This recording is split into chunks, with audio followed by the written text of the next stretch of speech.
All right, we should be good to go. It's we're back again here on a Tuesday night. Really excited to talk more high school football. And it's something that we've been fortunate. We've had a number of high school coaches be able to come on here and share with other coaches, what they believe is important to their system and what helps them be successful at their level. And it's something that, as someone who coaches high school athletes in a summer football setting, and someone who's grew up around high school football. My dad was a long time high school football coach here in Ontario. I think one of the things that bugs me is when I talk to people about high school sports, and I don't think high school football gets the credit it deserves for the level that it's played in Ontario and the amount of good coaches that are, not just in Ontario but across the country as well. So happy to share some more great information there. As always, if you're just watching us for the first time, click subscribe. It helps us out. And we got a lot more content actually coming tomorrow. Some big stuff dropping tomorrow. I'm really excited about. And like the video and throw a comment on the video. It just helps more people find it, both now when it's live and as well once it's available for replay. So really excited to be joined by St. Matt's head coach Geoff Coventry. Coach, thanks for being here. We were talking before we got on here, and a lot of similarities in terms of our love for offensive football, and enjoying teaching it and coaching it at the high school level, and with high school athletes, and just even talking. This is the first time we've met. Just talking to you, you can see how passionate you are about it.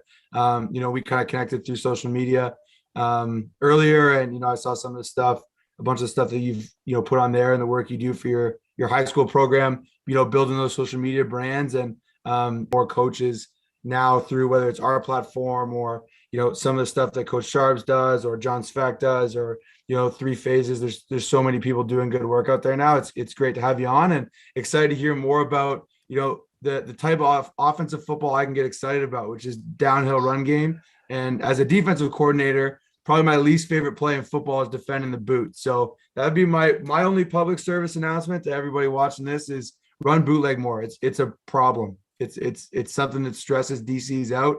And I find every year I look at it and go, we played 10 games and we faced 3 or 4 teams that run a decent amount of bootleg, and we only had to defend it 8 times. I'm like, oh, that's a win. I'm glad we only had 8 snaps. We had to deal with that. So really appreciate it. Kind of a quick bio and how you got to be coaching where you are, and we'll dive right into it. All right. Thanks for having me, Jackson. Super appreciative of everything that Three Down's been doing. And I'd love to say that we're hopeful and excited to, get on the field anytime soon that we can. But right now, I'm just happy to continue to share information with you guys. My background's pretty simple. I'm an Ottawa guy through and through. I went to high school in Ottawa at St. Pete's, which is a powerhouse high school program. Actually wasn't a football player to begin with. I played everything else: hockey, soccer, basketball, you name it. Told my dad, who taught at my high school, that I was going to be playing football, and he laughed at me. And of course, back then they had junior and senior programs. One of the top receivers in Ottawa and in Ontario, and was lucky enough to get a scholarship to go to play at Bishop's University under Leroy Blue. Ended up there, was behind some awesome players, future CFLers like Keith Godding. I learned from Sean Gore, Jamal Lee, and then also had some teammates like Stephen Adekulu, Alexander Fox. These guys have gone on to play pro, and some of them just recently retired. There's tons more I can mention, but had a good crew of guys there, and was super excited to play at Bishop's at the time. Was nationally ranked a few times. Unfortunately, the only team I never got to beat was Laval. Everybody else got an L from Bishop's, but then I ended up as well fortunate enough to, in my last season, rack up some yards, get some notification and notoriety, I guess, in that sense, and ended up basically on the Montreal Alouettes after an all-conference season, and it only lasted a year in a preseason, but that kind of made my decision pretty easy. I got injured at the same time, asked for my release, and when I was going to teachers college, I was trying to heal up from that, and found my love for coaching in that sense while I was teaching. Was able to kind of get into the coaching ranks from there, and essentially what I did there was I got in with Sacred Heart High School. My first year teaching, was a JV offensive coordinator there. Coach Junior, we didn't really have a lot of success, but I had great memories and really fond of that. But biggest thing is, as you can see here on the board, high school is where I ended up for my first full-time gig. Now I'm a 7 and 8 teacher by trade, but high school in Ottawa is 7 to 12. So got in there and was able to coach the 9 to 12 kids from a varsity program. And we actually ended up revamping the program. They didn't have a team for a year. A big support from the principal that came in. She was from my high school, funny enough, at St. Pete's, and was a big advocate of football and allowed us to grow. We went from a team that, was a 0-win team on its way downhill to, a team that was hovering around 500 in a tier there. I have some big shoes to fill. If you know who Coach Jean-Guillaume is, shout outs to him. He's one of the best out there, who just made the jump to the U Ottawa GGs. But I'm excited to kind of continue in his legacy and, continue to push the brand of St. Matt's Tigers football. That's awesome. It's just running some stuff through our social media there to get it out to everybody as well. So really appreciate you being on here, Coach. I know I took a look at the presentation today and was, the detail and the effort you put in. It's amazing. So I'm going to stay out of your way. If you have any questions, please throw them on. Please throw them into the comments, and we'll be happy to get those answered for you. It's always better. I always tell people ask. Like I've had people DM me after, and they feel like they're interrupting the presentation, but really it allows everyone to get more out of the presentation, right? Because usually if you have a question, this is like teaching 101. But if you have a question, there's going to be, as people watch this for the next, year, there's probably going to be people at that exact, moment through the presentation that go, oh, like, what about this? And it's just going to make the product better for other coaches too. So always ask, and we're happy to get those answered as we go live here. So you can get rolling there, Coach, and I'll keep an eye on the comments for questions for you, but excited to see the presentation. Appreciate that. So I was asked kind of by Jackson, he approached me about a month ago asking, hey, would you be willing to jump on? And at first I was a little perplexed because one, I'm a young coach. I don't know if I had too much to offer at the time. But the more I thought about it, I thought, from a team that was from a tier 2 perspective, I think some of the stuff I'm going to give today is really important for guys who are starting new programs or maybe on the fringes of, tier 1 and tier 2. And it can kind of help you with, getting some effective offense for the Canadian high school game. So in terms of that, I formation run and boot is very simple. It's effective downhill offense and it works in the Canadian high school level. There's really no smoke and mirrors to this. Funny enough, I'm more of a spread guy myself, coming from the spread ranks and whatnot. But as I'll say later in my presentation, I've learned to adapt, and I'm looking forward to kind of talk about that. Before I get started, yes, I am the head coach at St. Matt's. You can reach me at jeffreycoventry@ocsb.ca by email, or my IG for the school, which is STM Tigers Football. All that stuff will be at the end of the presentation as well. So if you have any questions or comments, or you want to DM me on the side, please feel free to do so. And without further ado, let's get started on some I formation run and boot. So pretty simple. We always ask ourselves, why do we run certain things? And this is, the same for I formation. Why run it, and why run it at the high school level? I did a lot of research on it, and was even looking at it recently, and came to the conclusion that it's simple, but yet it's effective. After watching so much tape from my guys in the last 3-4 years running the I formation, it just dawned on me that, we ran the football very well, and it was a simple, effective way to overpower the defense at the line of scrimmage. And the I formation is actually a great way to play smash mouth football and set the tone early against Eddie Front. As you can see here in the GIF, this is Texas running their basic I with double tights. We actually do run that formation, and I am going to show it today. But it gives you an idea that we're loading up the box on our end as well, and we're running downhill at you. Number 2 is the running back. It's the workhorse of this formation. So having a good running back is super important, and he's going to carry the load for you. His deeper alignment, as you can see here, he's about 6 yards, or toes at 6, as they say, at the line of scrimmage. It allows him to read and identify weaknesses in the defense. Some teams run it as power or lead, depending, if you're running the 1-hole or the 2-hole. Some people run the stretch or the toss, depending if you're running 7 or 9 or 8. But the running back in our offense has a zone scheme. So while we do run downhill with the lead, we do remind our running back that the hole that he's hitting isn't always the hole that's open. And so cutback lanes can be open, and having a smart running back and having a running back who's used to, keeping his head up is going to be super important.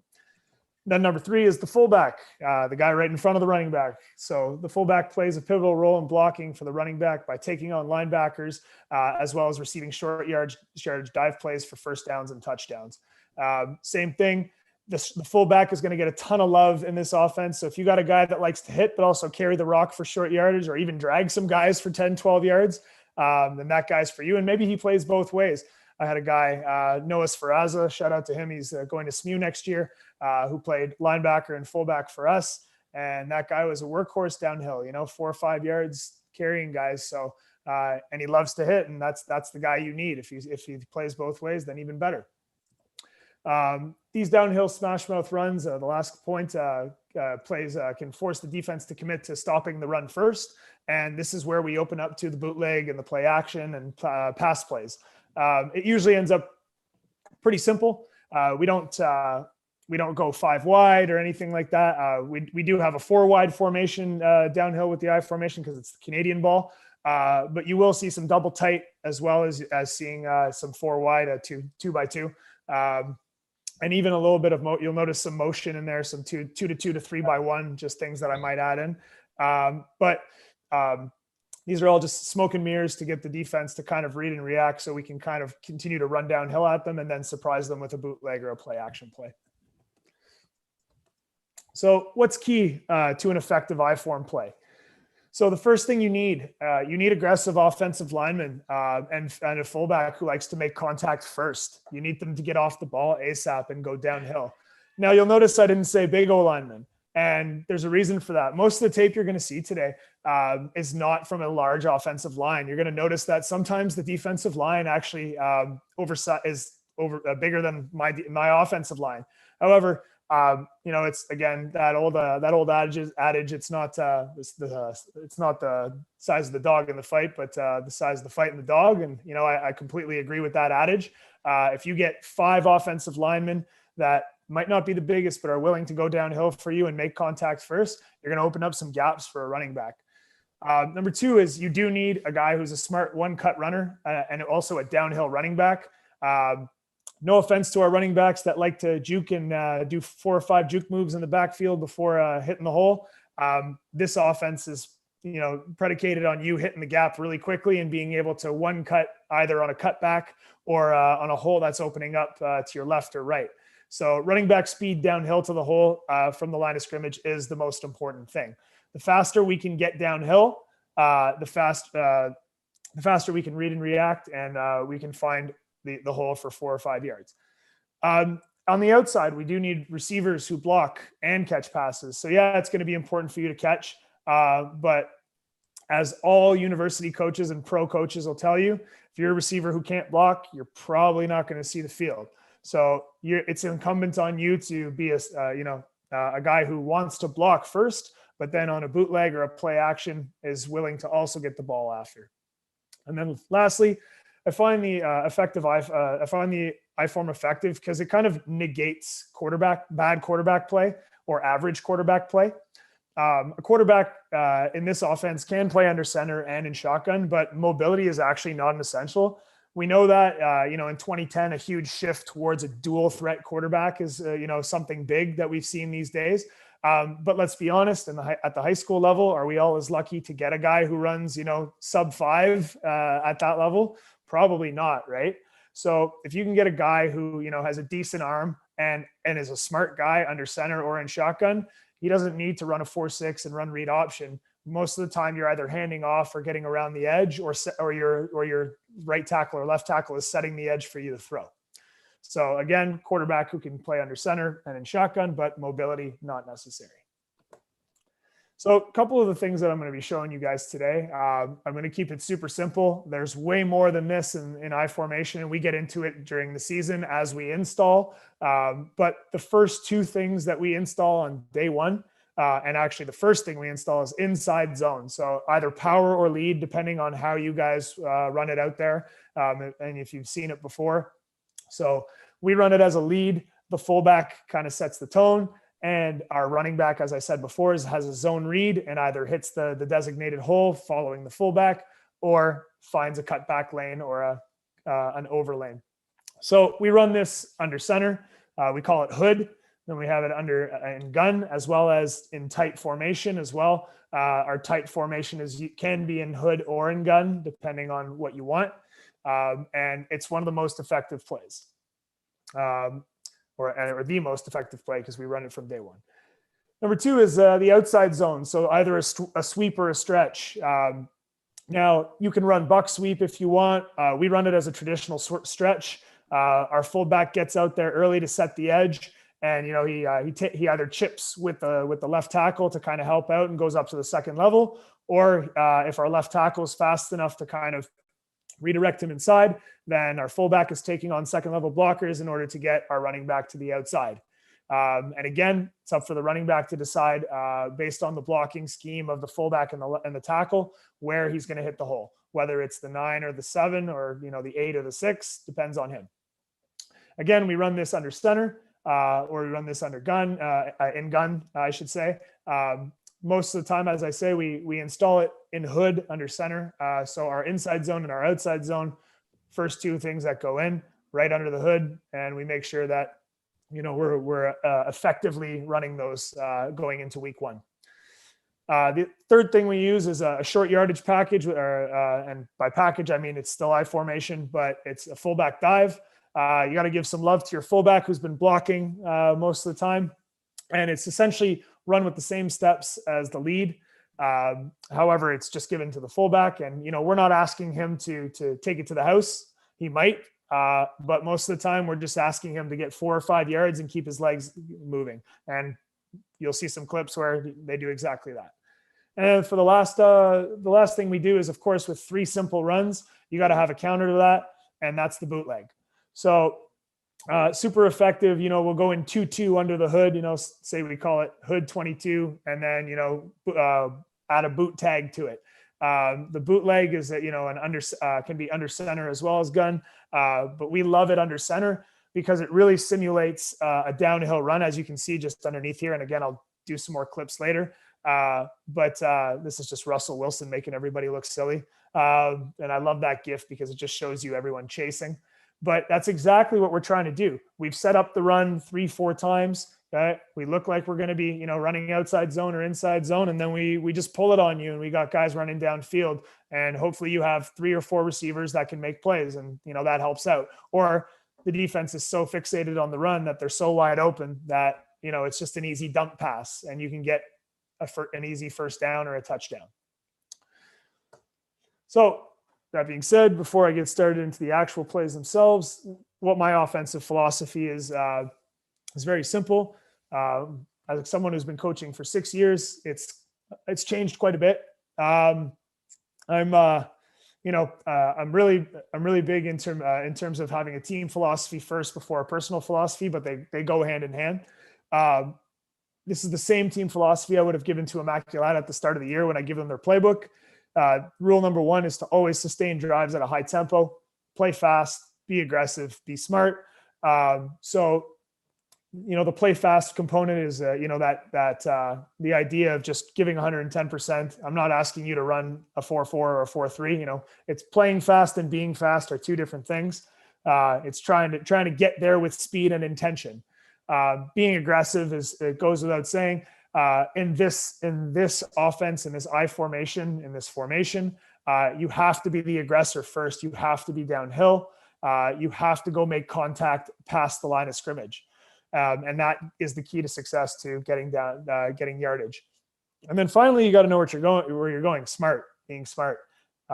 Offensive coordinators and head coaches will only put you in a game if they trust you. And as you get into higher levels, as I've explained to many of my student athletes, as well as others, the game quickly becomes 90% mental and 10% physical. And if you don't know your playbook, there's a good chance that Coach Jackson's probably not going to be putting you in anytime soon. And that's where I come in with that. And I keep telling them, you got to know your playbook, and you got to know not only what you're doing, but what the guy beside you is doing. And heck, know the whole thing. Be a second quarterback on the field, right? Start with the guy beside you and then evolve from there. Number 2 is an on-field controller.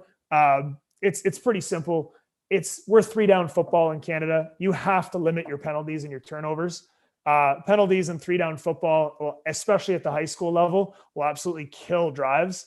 It's tough when you have an average armed quarterback on 2nd and 15, trying to drop back and run verts. If you can't get the ball to the wide side, guys can sit in cover 3 or quarters or whatever they want at that point, and you're in a tough look.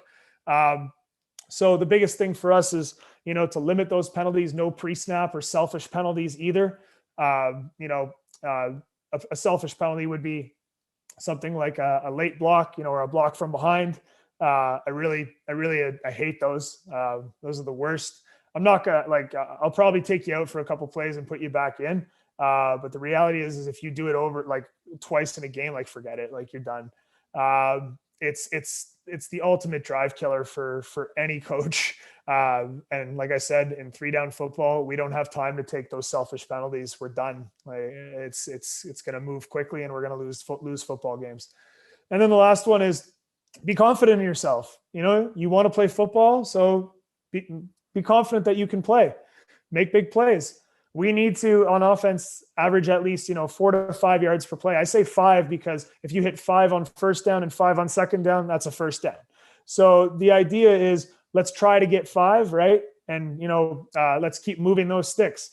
The I formation is not a break it, big play offense. It really is a kind of a tempo offense in that sense. We lull you to sleep with a couple dives and stretches, and then we try to play action or boot on you.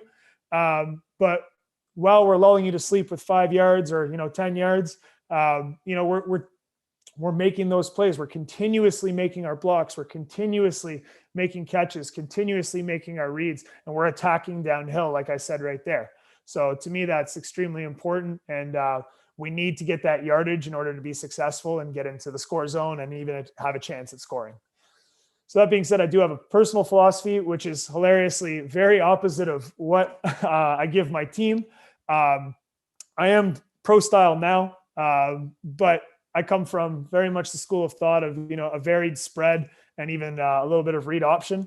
But this pro style, that I've been giving my kids under I formation, it's just been, something that's easily adaptable for kids and high school students, especially people who haven't played football. So basically for every gun play that I like to run personally, and I do this, we do throw the ball, don't think that I don't throw the ball. I do. But for every gun play that we do, we make sure that we run it under center twice because we want to set that tone in the I formation, So that's where that pro style comes in. We want to make sure that we're setting that tone early. And I'll usually come out and either run dive or stretch the first 3-4 plays of the game just to get the ball moving and get guys, downhill and revved up. And then of course, start to work from there. I'm heavily influenced by a lot of people. Luckily enough, I've, done my own research, but also had the chance to kind of pick people's brains. People that I grew up liking, like Chip Kelly's offense at Oregon, Mike Gundy at Oklahoma State, Lincoln Riley at Oklahoma as well. Jamie Chadwell was just a recent one. Actually, I really got obsessed with his triple option and his RPO, the way that he's kind of running, basically the modern wing tee is the way to put it, like the shotgun tee or something like that is what he calls it, has really got me interested in how, you can put defenses in a bind.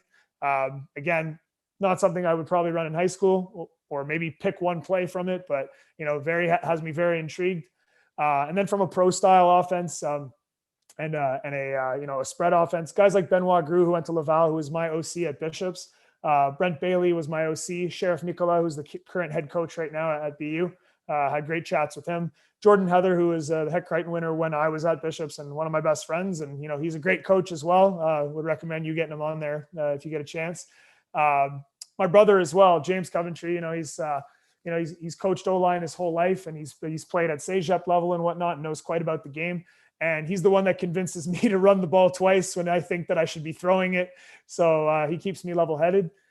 Gary Waterman, I've had some great chats with, and even at the high school level, I really love what Geoff Brock's running at Nelson right now. I've tried to pick his brain a few times, and we chat quite a bit. So I really love those guys and what they're doing. And as you can see, it probably, boils into what I'm running right now as a varied spread pro style / offense. As a personal philosophy, I do think it's important to never have your student athletes adapt to a single offense. So that means, like, as an offensive coordinator or an HC, basically at the high school level, you kind of have to be malleable and adapt your offensive system to meet the needs of your student athletes. Let's be honest, we're not going to have every high school kid be a 4-star, 5-star recruit. You get what you have at the high school level, and you got to work with it. Essentially, that means if you're going to come in and try and run Chip Kelly's Oregon spread with guys who simply have never played football before or don't understand what you're talking about, you're going to struggle, you're going to lose football games. And that's not good OCing right from the jump. Like, that's why I kind of got into the I formation, because when we revamped this program, I was guilty of it as a young coach. Thought, hey, I'm just going to run the spread and things are going to be fine. I'm going to run 5 receivers and things are going to be fine. And I quickly learned that, we have kids who have never played football before. We have kids who, while they're learning on the fly, are learning something new every week, and they might be getting better, but you kind of have to slow it down a little bit and give them something, or give them a formation that allows them to be successful. So that's kind of where I was at with that. And in terms of plays and in terms of those formations, only install what your team can excel at. I was, again, guilty of it as a young coach. You want to run 50, 60 plays. And in reality, kids who've never played football can only run 10 to 20, and make them your best 10 to 20 football plays. If you have 10 runs and 10 passes, that's great. If you have 5 runs and 5 passes and you do them very well, then that's all you need to install. I've got a massive playbook with 100 pages for me personally. That's just mine, right? What I like to do. But the reality is, I only go in and pick out what I know my kids can do at that year. So I'll adapt and I'll only install what I think my kids are capable of learning that year. And I'll make sure, of course, that the first thing that they learn is something that's simple, like an I form, dive, and a stretch. So that being said, I really think it's important for kids to kind of learn at their pace and don't try to push their pace. So again, if you're trying to run a spread or you're trying to run a triple option and they have no idea, or they don't run it well, and you've had it at practice once or twice and they haven't been running it well, it might be time to just go back to the basics and run an I formation or run something that's a little more downhill for them. And that being said, I'm constantly learning. I am far from being the most knowledgeable coach. I am only 31 years old. And as I've said, I have so many influences and way more to learn from. I'm still learning. I listen to 3 Down all the time, as well as all 22 and everybody else. And I'm constantly doing my own research. And I love this quote by Confucius, if you're the smartest in the room, you're in the wrong room. And I think that goes without saying.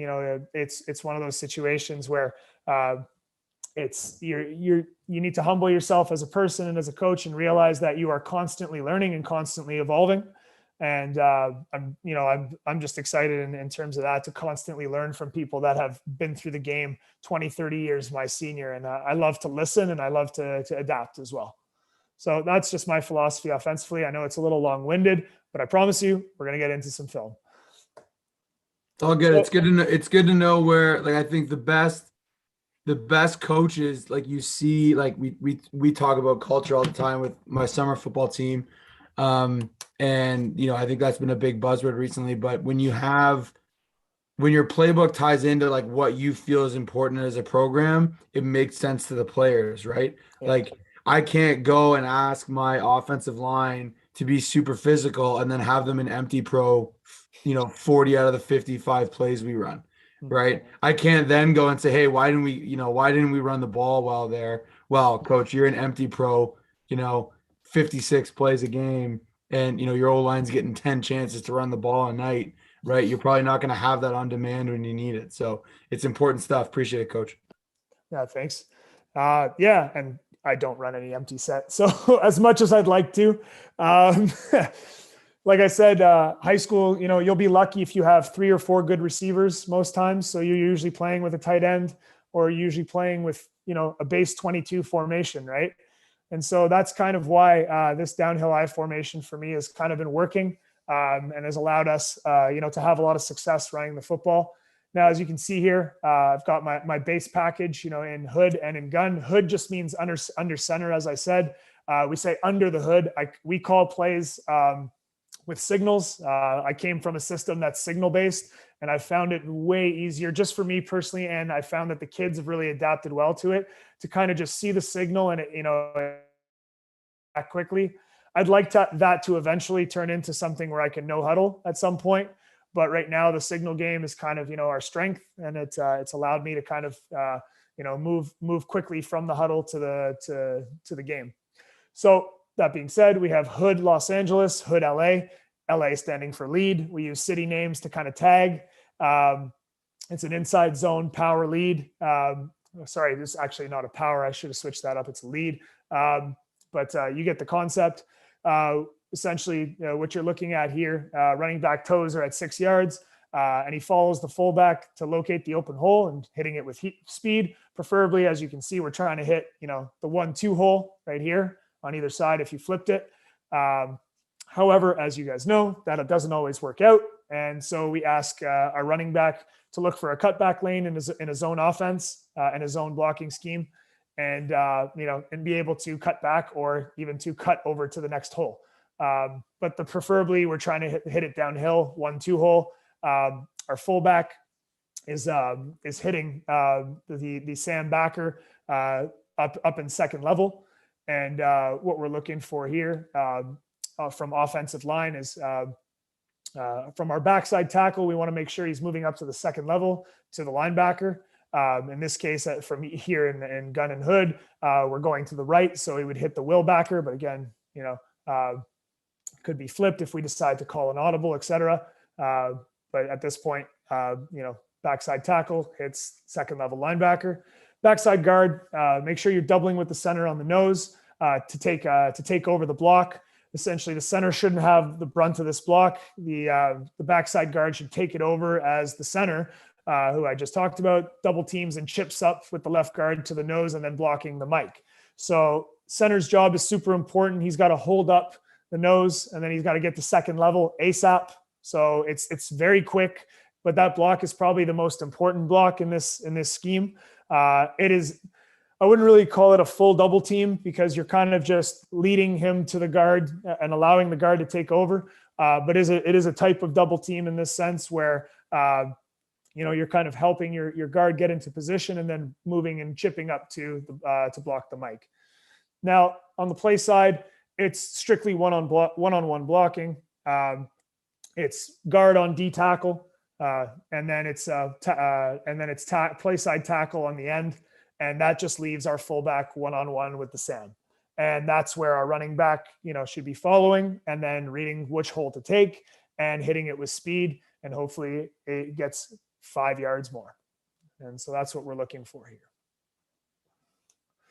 Last thing is the quarterback. Quarterback is, of course, make sure that you secure the handoff. And then what's super important here is actually the boot action. You want to sell boot every single play. A good quarterback and a good pro quarterback and university quarterback will constantly do this in order to bait the defense. He constantly has the boot action. We do it on purpose as well, or at least we try to. High school kids forget sometimes, but we try to make sure that we tag the backside with some routes, because on the odd occasion that we do boot it and I do call a boot, they're ready to catch the football. And even just calling routes, even though we know we're running on the backside, allows the receivers to kind of, feel like they're part of the play in that sense if it's going away. But then also it allows the quarterback to kind of, continue to get out of that bootleg action and read downfield as he does. And it just gives him more confidence, even when he's not, even when he doesn't have the football in that sense. So there's kind of like a second chance of, getting better, and you're seeing reps in that sense.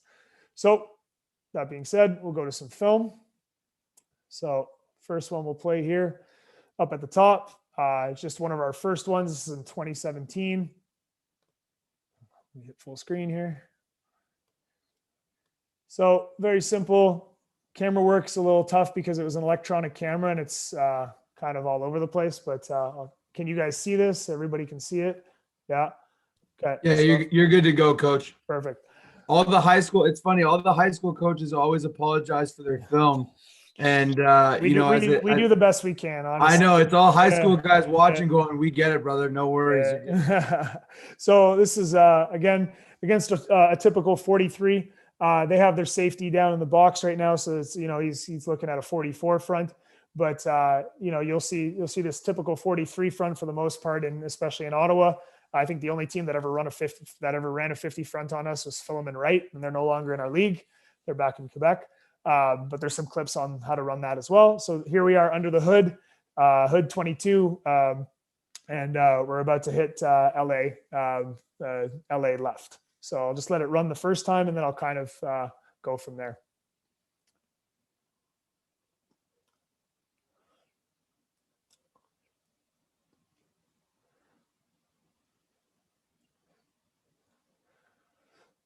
All right, so going back to the start here, just gonna see what I like and what I don't like. If I'm looking at this, okay, receivers are hitting it with speed. That's perfect. My fullback is downhill on set, which I love. Okay, and he's hitting that line with speed. He's already in his motion. Okay, and our running back is patient, which helps the mesh. Okay, really important. He's got his toes at 6 yards, as you can see here, and he's ready to hit it downhill. So as we go, okay, my left guard does a great job at holding up right here against the tackle. My center doesn't really have to take on the nose with the backside guard. So that helps. He can move up to second level right away. And my tackle's just my play side tackle is just one-on-one with the defensive end. And so that allows us that one hole right there, as you can see, in between the play side guard and the play side tackle. So fullback goes through, okay. It wasn't exactly the designed hole that we wanted to go in, but again, still open the hole. And as you can see, we're a couple of yards downfield now. That's pretty good. We're starting to get to second level. Fullback does just enough in this case, and that's all you need. Most honestly, coaches at the high school level, yeah, we want pancakes. Everyone wants pancakes, but the reality is, if you can get in the guy's face or at least get some contact on him, you've done your job. And if you can sustain that block, for just long enough for your running back to come through the hole, then you're looking at some yards. And that's exactly what happens here. So our fullback Dante at this time engages downhill, which I love. Like I said, he was at the line of scrimmage on set and he was ready to go, and he's already 5 yards down, and he's hitting that Will backer with just enough force to kind of hold him up. And that allows the hole right here. My left tackle is doing a good job staying engaged. My fullback's still trying to get that Will, and this guy's just running so fast downhill that it's tough for them to catch, right? So at that point, he's downhill, vertical, and it's off to the races. Now, obviously, you'll say, well, coach, you didn't hit a home run here. And obviously, not every play is a home run. We'd love for our receivers on this end just to sustain their blocks a little longer. So this guy right here, if he could engage a little bit more as he's getting outside and he breaks the run outside, that would be great, because this is where he kind of stops up because he's not sure where to go. Okay. So recommend that your receivers, who love to block, get downfield and engage onto the pads. But other than that, we're already into 10, 15 yard range. We're getting outside. That's a first down, and we're setting up our next play. So that's what we're looking at right there. Second one right here, another version of it. Same game. Okay. Later on, this one as well, the camera work moves a little bit. So again, bear with me. And I know I'll keep saying it, but it's the truth. So this time we're going to the right. So the first one was to the left. Now we're going to the right side. So right here, okay, I'll let it run. I know the camera's going to move for a sec, but just bear with me and then I'll go reset it.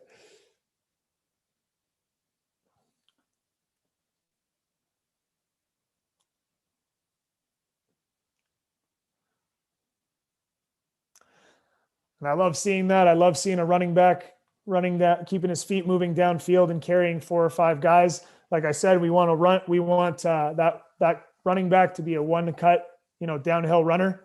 I don't need a guy who dances. Just keep moving your feet, and you're going to drag a few guys. So on this play right here, okay, we are in 31 to 22. So I've more than likely called hood 31 to 22. Okay, LA right, and it's 1st and 10, and we're going to hit it on the right side. All I'm looking to do with this inside receiver, the slot back, is just to see if they HBR over, or if they bring a halfback, if they bump, HBR half or bump. So in this case, they're bringing the HBR. Okay, so that does nothing for us, but that means it's an easier read for our guys. They just stay in the box. So again, what I love here, fullback is already on set, hitting with speed. I will say Craig's a little early on this, but that's okay. I do like my guy to be a little more patient, literally sit there until, the guys are moving and hit it downhill with speed. You don't have to be there early at all. And in fact, it's bad if you're there early. There's really a perfect timing to this. And I would suggest getting that timing down in mesh period at practice. Super important, right? Getting under center with your center and then working 6 yards at the toes and just getting downhill as fast as you can, right? Off of that hut. So right here, okay, as you can see, there's a wave of bodies here, but I can tell you we're moving forward, okay? We're getting our blocks. Dante's already in the 2nd level here, which I love, my fullback, okay? I wish my tackle would get a little bit more depth here on my play side. He's kind of backing up, but I think he sees an end kind of just exploring the wide side. We're engaged here. Our backside guard, okay, has that block. He's been able to engage and turn. And then we have our center going up to 2nd level. I know it's tough to see. And then our backside tackle is right here, either going to engage the end or move up to the will. I would hope he would move up to the will. And that's exactly what he's doing. He quickly engages the end and then goes there. So while that's happening, okay, there's a lot going on right here, but my running back's right here, okay, if you can see it with my cursor, okay. So we've actually got our center downfield on the MAC, okay, and that's perfect. And that creates a little bit of a cutback lane here. We've got our fullback fully engaged right there, center and fullback downhill. That's 5 yards downfield, guys. We've already got 5 yards right there, okay? Right in that one hole. So that shows you that's all you need, getting downhill, right? You got 5 yards already with your running back behind them. And then it's just up for the running back once he reaches the 2nd level to make a play, right? So I'm not expecting, him to take it to the house every time. But what I am expecting is when you're in the 2nd level, you'll probably make one guy miss or at least carry 5 or 6 guys with you. And maybe that leads to the house or maybe that leads to a big gain. So that's what happens here. Craig is a really smart runner. He cuts it back inside and he just drags guys. He doesn't go down. He keeps his feet moving and we have a 25, 30 yard gain right there. So that's what we're looking at. Now, that was in a typical 43 front, seeing a regular defense. Now, what happens if you have the 50 front? Okay. What happens if you see an alternate front? We didn't really play any teams that run a 3-4, but most teams here play a 43. But it's important to see different fronts. And I'm a big believer that if you can block, multiple fronts, then your O-line is definitely elite, as they call it. Okay. It's able to read and react. So I thought we had a really good offense, not only in 2017, but in 2018. And so this one, as you can see, 1, 2, 3, 4, 5, 50 front. Okay. So they got the 2 middle linebackers here. Okay. And everybody else is in coverage. So what we're looking for here, okay, we're going to do LA left. So hood 22, LA left. What we're looking for here is there's going to be a lot more one-on-one blocking. So essentially what we're going to end up with is everyone's probably going to have a hat for a hat from the center on. Okay. Our backside guard's more than likely going to have to take the man in front of him or that's crossing his face. And then, our defensive end is just going to have to, chase to 2nd level to go and get the backside middle linebacker in this case now. We can leave the end on this or we can leave any other end. I really don't mind because if we're hitting it with speed, the defensive end is really irrelevant, the backside defensive end, because we're going the other way. So I'll let this one run again, and then we'll go back.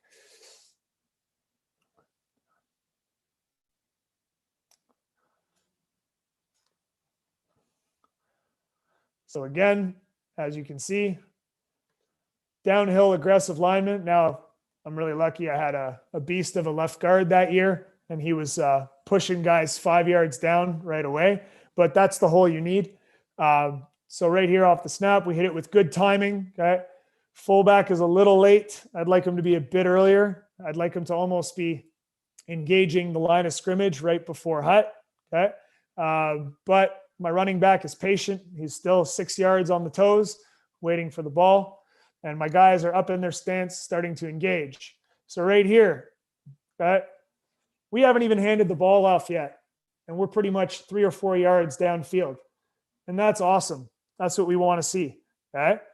Great O-line play is predicated on how quickly you can engage the defensive tackle, and especially, or the defensive players. Especially in the Canadian game where they give you a yard, right? If you can take that yard away from a defense, you're already in the bonus zone. You've already gained a yard. So this is exactly what happens here. As I said, we leave the backside. They're pretty irrelevant on this one.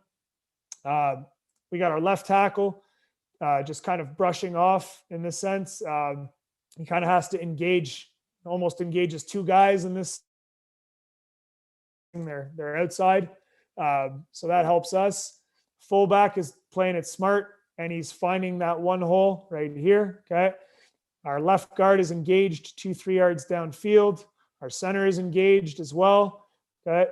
And our backside guard right here, our backside said he has to go chase.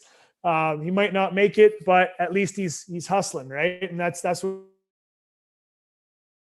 Now that happens, let's stop it right here. Okay. Doing a great job. This is where our running back, really does a great job at reading. As our fullback fills this gap 3 or 4 yards downhill, and he's engaging this linebacker right here, he notices that the hole is kind of muddled a bit. It's a muddled read.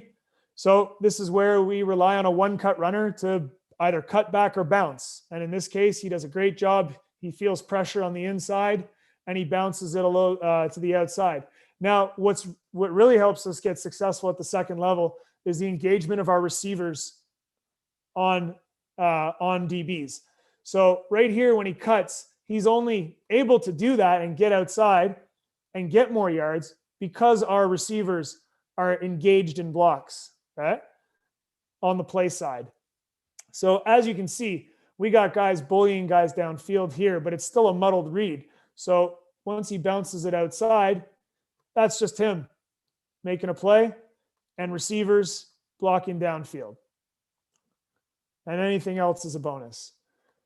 So as you can see right there, what I'll say is if we can get 4 yards downfield right away, right here, okay, where we're in this, sorry, where's that position? Ooh.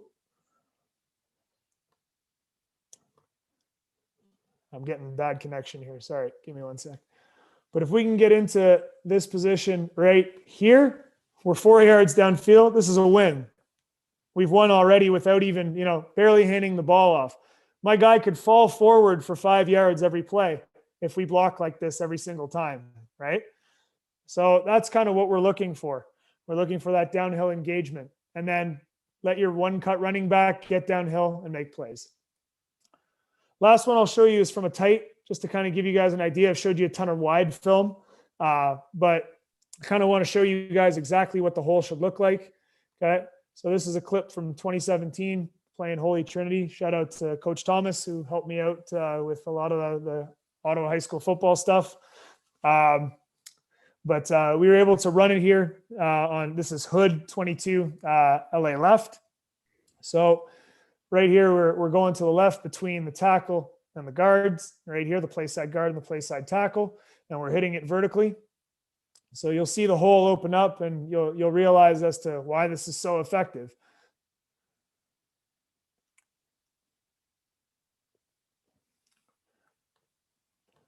And like I said, we're not doing anything special here. We're really, really not doing anything special.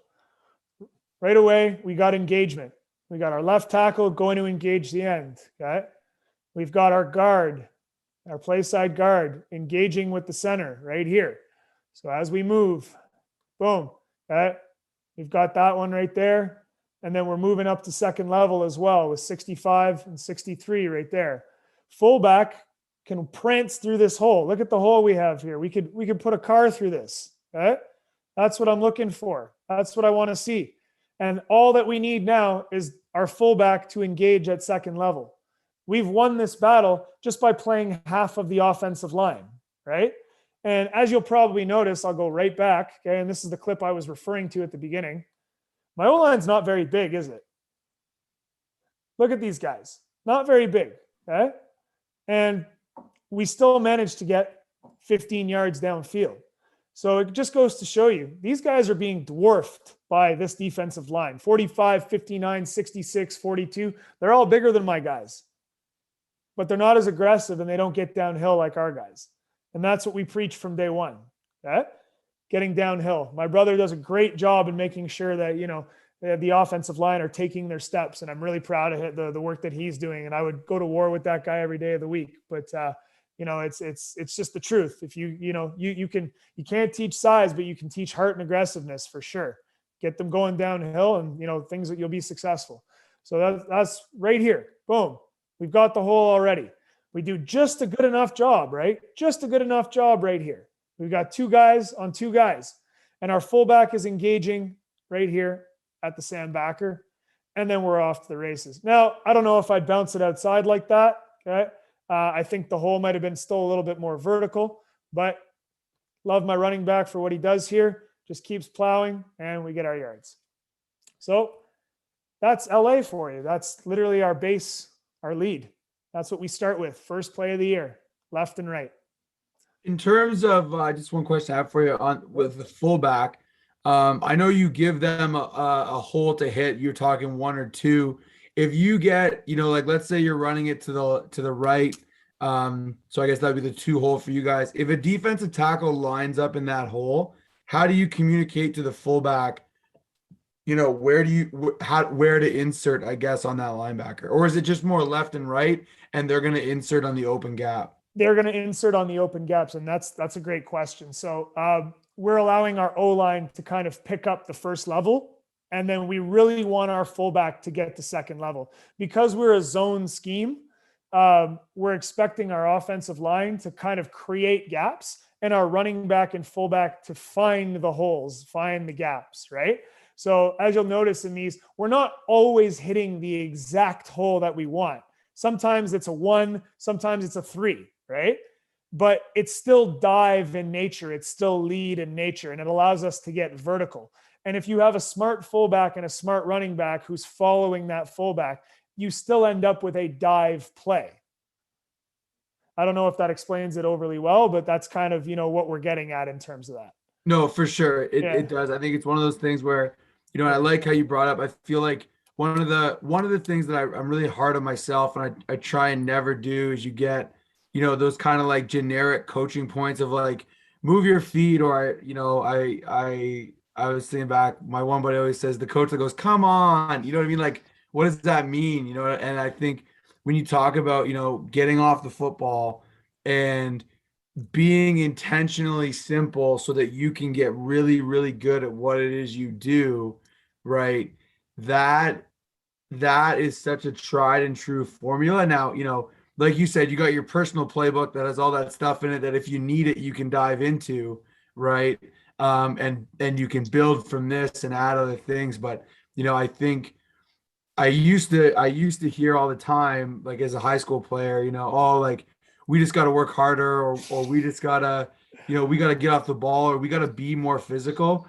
And I would hear so many times because your fellow players, right? And you're like, dude, like the guy playing guard is like the toughest guy on our hockey team. Like it's not a toughness issue. Or I play rugby with that guy. Like it's not a toughness issue. It's purely a confidence in what they're supposed to do and how they're supposed to do it. And I think it manifests itself in 2 things. One being the player does what you told them not to do because they're not really sure, right? So they do what they're comfortable doing, which is almost never right, especially O-line wise.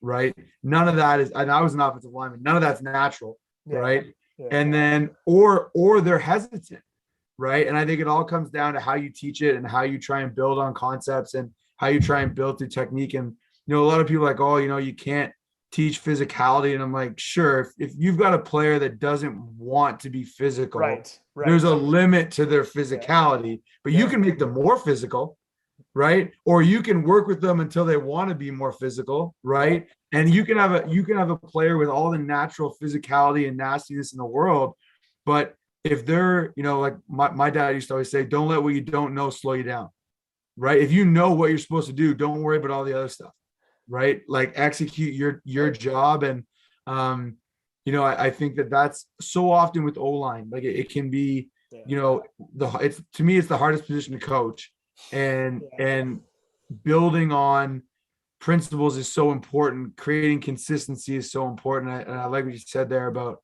we're getting off the ball because of this philosophy and approach we have. It's, well, you saw it in my philosophy, coach. Honestly, it's attack downhill, right? You say that, attack downhill. And I'm very intentional about what I say in my playbook. So I'm just going to go back one page here. As you'll notice, I tell exactly every player what they should be doing, right? To the T. So if you know what your job is, right? If you know exactly who you're supposed to hit, and it's not, oh, I think I'm supposed to hit that guy. No, it says move up to second level to the linebacker, right? Or it says double team chip with left guard on the nose, then block the mic. You can come up to the offensive line with confidence and say, okay, if I've been taught who the nose is, I've been taught who the mic is, these are the two guys I need to block. And I can now just attack downhill, right? For sure. Yeah. All right. So I guess I'll move on to the second part here. Sounds good. All right. So that being said, we've talked about hood. That's our day one play. We've got some of the same stuff, out of gun. I'll just show them really quickly. Now, as we do our day 1A, we do, like I said, I love gun and I'm a spread guy by trade. We do run it out of gun as well, just to give people a different look. Again, here's one out of a 40 front and a 30 front. You'll notice on the first one, it's not a big gain, but it's more about the hole and the intention. And the second one is just showing how to run it in a 50 front and, how it can defer, and it's a little bit bigger of a gain. So here's that gun shotgun lead. So here we are in base hood 22, gun 22 this time. I've more than likely called gun 22 to 31. And I usually tag a motion. We have a name for that. And we use signals. So it's easy for that guy to know what his signal is. So he's moving in motion right here. Okay. And we are going downhill. Now you'll notice the hole is there. Unfortunately, we don't get it, but we still end up with 4 or 5 yards. And that's kind of where I'm at with that. Like I said, if we get 5 yards, that's a successful play for us. So going back to where we are, okay, motion is good. Okay, that actually moves their play side Sam. Okay, to take on our guy. They don't HBR. They actually bump. Okay, so this guy is going to be taking that guy. So that actually leaves one less guy out of the box. That should help us. However, we miss. So we'll see. So right here, okay, good intention. As you can see, the hole is here. We've started to move. Okay. We've got our slot back. He should be probably taking this guy right here or up into his actual DB. So that's a little bit of a misstep on him. But I like the intention of getting into the blocks. We've got our backside right here. Got 52 and our backside taking that on. They're blitzing as well from that side. And we've got receivers hat on a hat right there. And our fullback about to come down and follow the guard up to the second level linebacker right here. So that happens. Okay. What I'd like to see here, I've slowed it down a little bit, but my play side guard, I need a little bit more engagement. We talked about that physicality downhill. In order to bust this one wide open, we 100% need that guard on this play. Okay. Again, it's not going to happen every play, But on this play, we needed him to come with a little bit more intention. So you'll notice he's a little timid off the jump. And instead of, kind of playing patty cake with him, have some intention, get your pads on him. I'm not expecting you to pancake him every time, but I need you to at least engage him, get on his pads. Okay. Our fullback in this case has to take or help with the play side guard, because the play side guard didn't have any intention with that linebacker. Okay. So he thinks he has to take him and double team. So in this case, it's not a perfect play, and I'm okay with that, but it still gets yards. So we have a double team now on that guy, and our zone read is now inside. We're still on that hole. Okay, it's more of a 3-hole than a 1-hole, but we're still taking it, and he cuts back a little bit. Now, this is where we kind of fail to break it as a big play. I need my slot back coming across. Okay, going from 22 to 31. I need to make sure that he stays engaged on number 8 right here, because number 8 makes the play. So when I'm telling you that your receivers need to block downfield, this isn't a joke. And all you guys, I was a former receiver. I made my money, blocking guys. And I can't reiterate it enough. You're not going to be in the league, or you're not going to last in university football if you can't engage bodies at receiver. So that being said, I just want to see him engage him, because number 8 is able to quickly react and actually makes a play 5 yards downfield. Other than that, this is a great play. We adjust well. Okay. And the only thing I want to see is that left guard have some intention. Just one more time. You can see it right here. Left guard, just go engage him. Just go engage him and let the fullback scream downhill at the next level. Let the fullback scream downhill at the next level.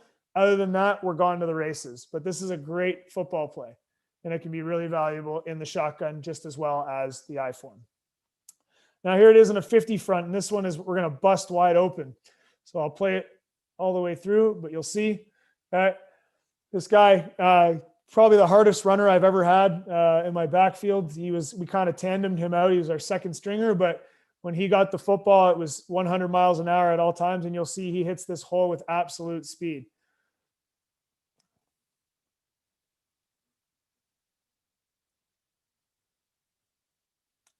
So what we're looking at here is we are actually a first and long situation, which doesn't happen too often, but we are first and long right here. Okay, so go to our bread and butter. Go to the dive. You're seeing a 50 front here. 1, 2, 3, 4, 5. You got the nose. Okay, the 2 tackles and the ends, and then the 2 Mike linebackers right here, filling up the gaps. So this again becomes a hat on a hat blocking. The scheme doesn't really change too much. You kind of just have to win your one-on-one battle and then allow the fullback into the second level. So what happens here? Okay, we do a great job engaging right away. 57, I think, on the backside, just needs to do a better job getting down, taking his first step. But I love the intention of my center, my play side guard, and my play side tackle. They've already taken that yard. They've taken that one step, and that's super important because we've already gained a yard on them right there. The rest is just pushing them to where we need them to be, and our fullback and running back reacting. So right here, it's a longer developing play. Okay, it takes a little bit longer. Fullback is doing a good job. Okay, we leave the backside end. That's awesome. Okay, boom, we have the hole. Okay, as you can see, our tackle, the end wanted to play wide, so it's perfectly fine for him to just brush him to the outside. I'm okay with that. I would prefer if he was pushing him downfield instead of outside up the field, but I'll take it. Okay? It doesn't have to be perfect. Our guard is doing a great job engaging. Our fullback is pushing through that hole. Okay, and we are off to the races right here. This is what I really love to see. Okay, you want to see a fullback do some work? He takes 2 guys right here. Okay. Goes and cuts down the middle in the box. Okay. So this is putting your body on the line and engaging downhill. Boom, right here. Cuts, takes the first guy on and ends up in the second guy's feet. Okay. Which is great because as that's happening, our running back takes his 1 cut. He's engaged 2 players at once while our running back is making his decision. Okay. So he started in the one hole, okay? But he's not going to end up in that hole based on the muddled read right here, okay? So he's able to be smart, takes that one cut. We're still engaged and we're off to the races. Okay, this is just up to the running back and the receivers now to make plays. This is, bonus territory. Okay. And if my slot back was doing another good job, we would probably be gone there. But I love this. We basically almost got a first down, okay, off of first and long. It left us with second and short, and we ended up converting and scoring a touchdown later that play. But just goes to show you, even on 1st and 15, you can go back to the dive play and it can be successful for 15 yards at the high school level. Doesn't have to be complex. Any questions on the gun version of it? No, I think it's good. Like you talk about the flexibility and, subtly different look. Do you ever change what side the fullback comes from? Haven't really toyed with that yet. As I said, sometimes we end up with guys who've never played football before, so I really want to keep it super basic for them. The guys like Noah and Chris, who are in our backfield there, one of them's at X now and the other one's at SMU. But those guys, I probably could have, given them a little bit more free reign.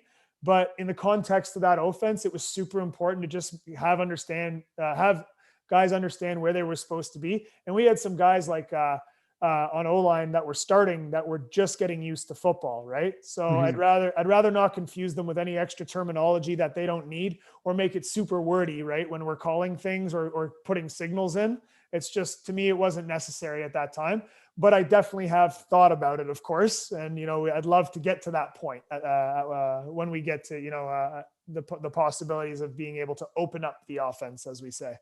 For sure. No, it makes sense. All right. Last one, I know, okay, it's a lot, and we're still in the LA, but this is just another way to run it. As you guys saw in my first slide, I showed you Texas is double tight. Well, we have that formation as well. Okay. I find we run it very well. Basically, we got lucky and we had two really big wide receivers in a couple of years in 2018, and we were able to bring these guys into the box from wide out to tight end. And it just allowed us to kind of set the edge even more. Even when we were packing the box, we were still able to kind of get our blocks and, create even more downhill drive. And I found that super important. So this is our double tight lead power. Okay. So tight LA right. So what I'm looking at here, okay, we're in gun on this one. As you can see, okay, we've got a 40 front. We've got the two halfbacks, okay, playing inside the box because we have double tight ends. I'm going to bring my wide receiver across the formation just to see if they react. And that's a coaching cue for me because later on in the game, I'll start, going to certain things based on how they reacted. I do this early and often on purpose just to kind of, see if they HBR, as I said, or they bump. And it's just a coaching cue. So that being said, here's what happens.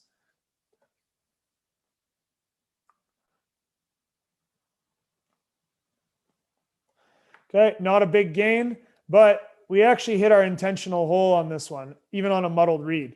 So this is about as vertical as you're going to see this play. So right here, okay, fullback's a little late, a little bit. I would like him to be almost right behind, okay, the offensive line. But he's moving. Okay. As I said, on set, to me, the preferred word is set. Okay. On set, he should be going downhill. But he's looking for that hole. Okay.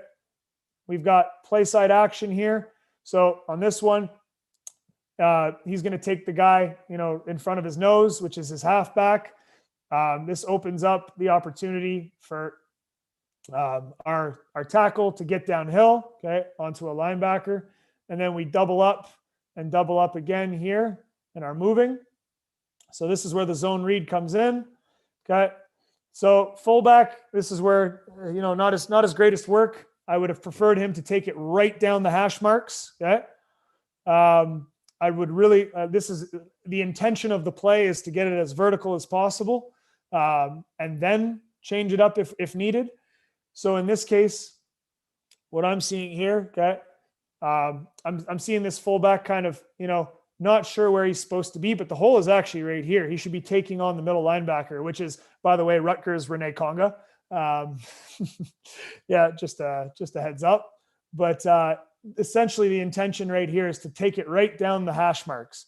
So if this fullback is, getting a better read, and I don't want to, he was a great guy and a great fullback, but if he's getting a better read on this play, he should be going right down the middle to the mic. Okay. And unfortunately, he doesn't. He gets caught up with our play side guard. But what that does do is it gives our running back a full, basically, it gives him the chance to read the midline, okay, right here on the hash mark and cut it back inside. And that's what we want on a dive play. I don't want this guy to try to bounce it outside. Okay? And he has been guilty of that and he knows it. But on this play, this is the right read. Okay. Get vertical. If this is a muddied read for you and it's not perfect, the best thing you can do as a running back is put your nose down, get 4 or 5 yards and keep your legs moving. And that's exactly what happens. He takes it back inside, right down the midline. Okay. Our blocks kind of line up in that sense for where he's going. And there we go. 4 or 5 yards, keeps the legs moving. And we've got a 5-yard play on first down. So again, it doesn't have to be a home run every time. All I'm looking for is a game, right? Give me a chance as an offensive coordinator to call aggressive plays on second down. If I'm on 2nd and 15 or I'm on 2nd and 11 and 12 because we didn't get 4 or 5 yards, it's going to be I don't have much to call at that point. But on 2nd and 5, 2nd and 4, 2nd and 3, you give me 6, 7 yards on that first run play, okay, even 5. I can open up my playbook and we can run a lot more. So that's kind of why I run that dive as often as I do. Okay. Another one right here. So this one, same thing. Now we're same idea, running to the other side this time. Okay. So I've brought my wide receiver over in motion, but we're diving to the weak side in this sense. So trying to dive away from where the receiver was doing his motion. So bumping it over so it's man. Okay, same idea. Okay, right down the middle. Boom. Okay, so again, going back to some coaching points. So in this case, they're running an over, okay? Or sorry, in this case, it's an under because they're on the weak side. So as you'll notice, okay, they've shifted to the inside, 40, okay? 1, 2, 3, 4. And what we're looking for here, okay, is this edge rusher is going to be important for the left tackle to kind of go one-on-one with him, and the rest is in the box, okay? So what I'm looking for here is engagement from the center right away. Okay. This tackle is free now. This tackle is free to go upfield. I hope in this in sequence he doesn't go, or he does go, sorry, to the second level. But it's essentially one-on-one blocking now on the dive side. So in this case, hat for a hat, and that's exactly what we do. Okay, right here, and right here, because they've shifted. Fullback's coming right down the midline, which I love. Okay, he's following right there. We're engaging the Sam backer right there, who's right behind that shift. Boom, we engage. This is what I love right here. This is an engagement 3 or 4 yards downhill, okay? And he's pushing him. He got right into his grill, pushed him, okay? He might have fallen, but he did his job, okay? And that allows my running back who's getting vertical and is running downhill right down the midline to get 10 yards. Boom, still running. There we go. Okay, we almost got a first down on that one. I'm pretty sure that was 8 or 9 yards.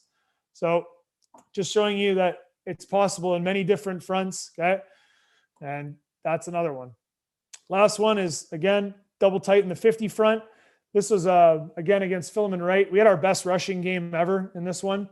We ran probably for 250 yards on the ground. No joke. Okay. But our O-line had a field day on this 50 front. And we could basically run whatever formation we wanted, and we were just getting open. But I loved everything they did on this one. Again, no motion on this one, but here's what's the beautiful part. And this is, I probably should have showed this as a first clip, but we are 4 or 5 yards downfield by the time we're getting engagement.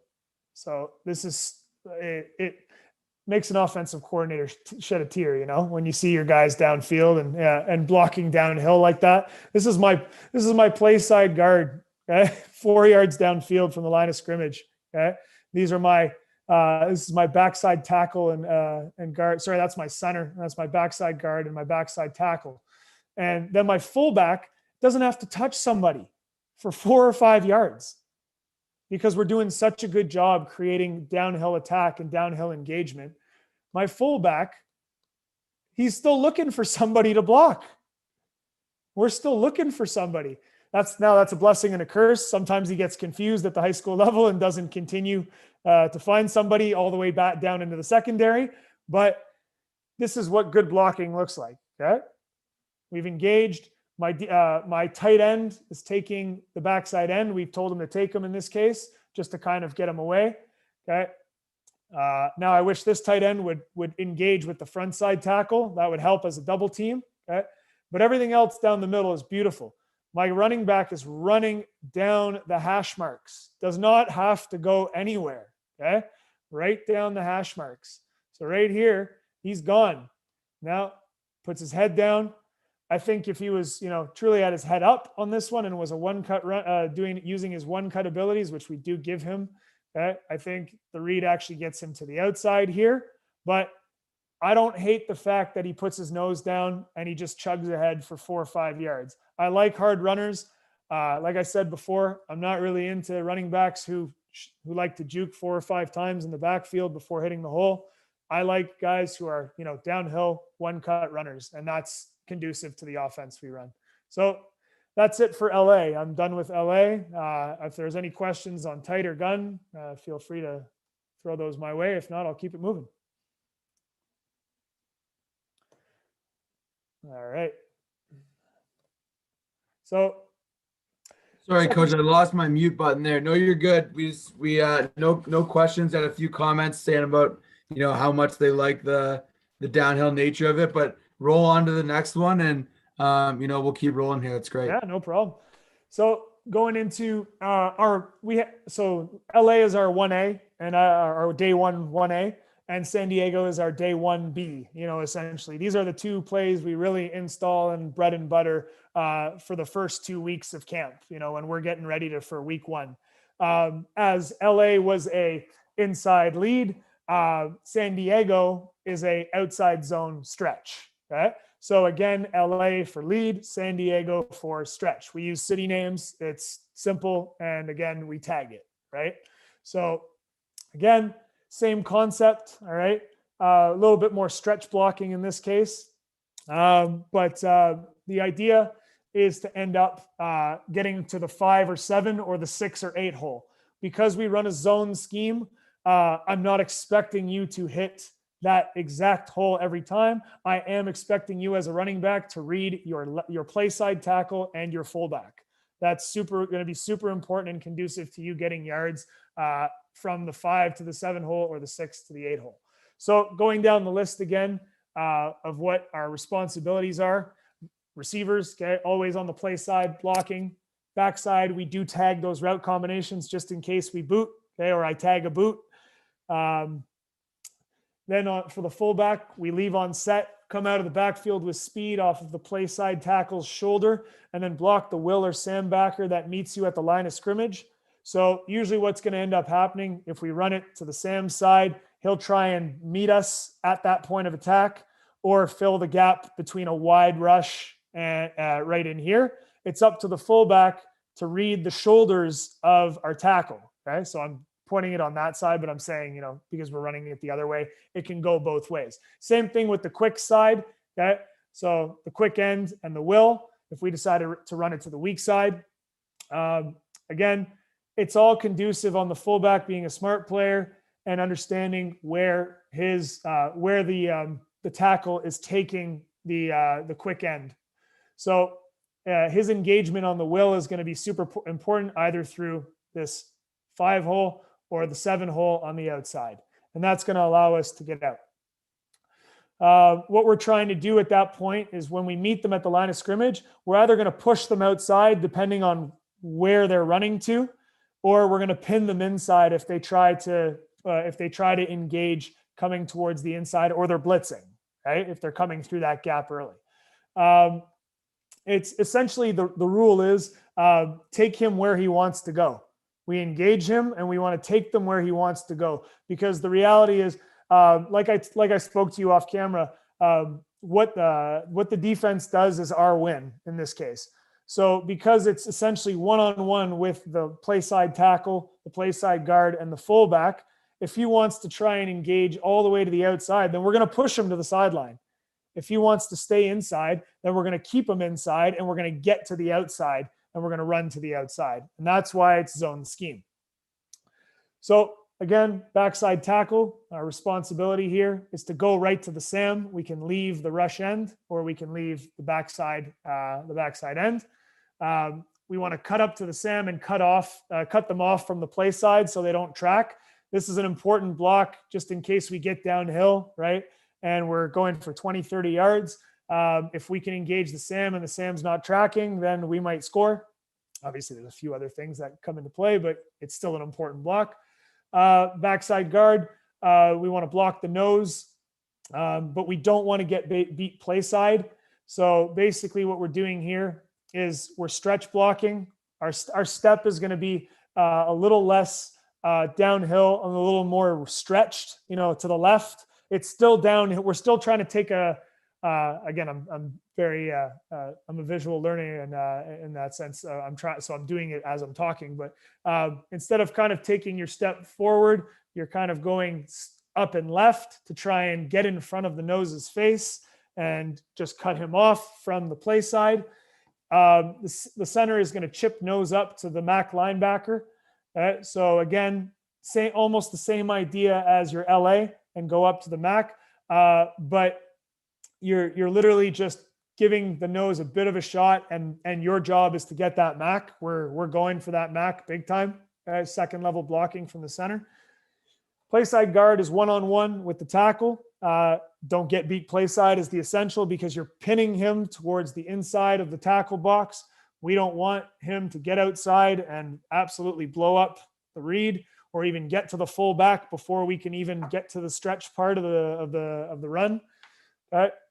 And then the play side tackle has to block the quick DN and push either to the sideline or downfield, depending on the initial lineup. If you have a really wide quick or rush, okay, then take him to the sideline. I'm not going to argue that logic. What's the point of trying to pin him inside if the guy's playing 5 yards wide, which you do see it in high school football just to contain the end, right? So my logic is, why try and fight it? Why try to pin him towards the inside of the tackle box when you can literally just push him to the sideline and you have a physical guy who can engage him? And that just opens up the hole for the fullback, and it allows him to read. Instead of going 7, he goes 5. Instead of going 8, he goes 6 in that case. And that still becomes a stretch.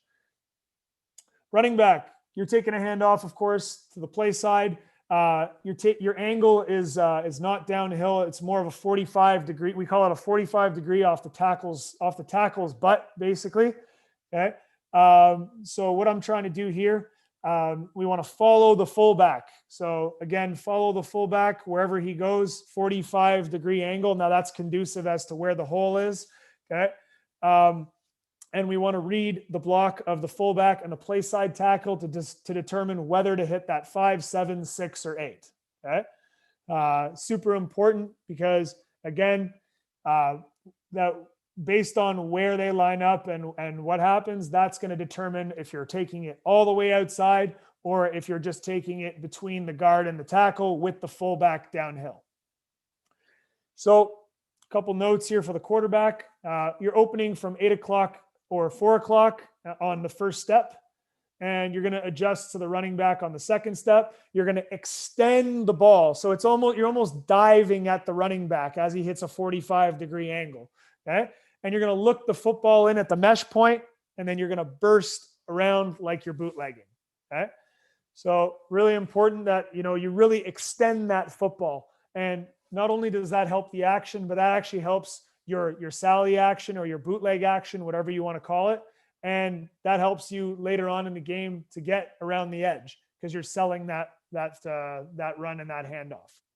So again, want to make sure, we're doing that right. And that's conducive to how this play is going to work either in hood or in gun. And under center, it's going to be a little bit bigger of a stretch. You're really going to have to take a few steps when you open up and really stretch out and reach that running back. In gun, you can kind of just turn and hand and then sally out. It's a little bit easier of a handoff, but the ball takes a little bit longer to get to you because it's in shotgun. You might not always have the best snap, etc. That's why we prefer to do it in hood usually, but it can be done in gun.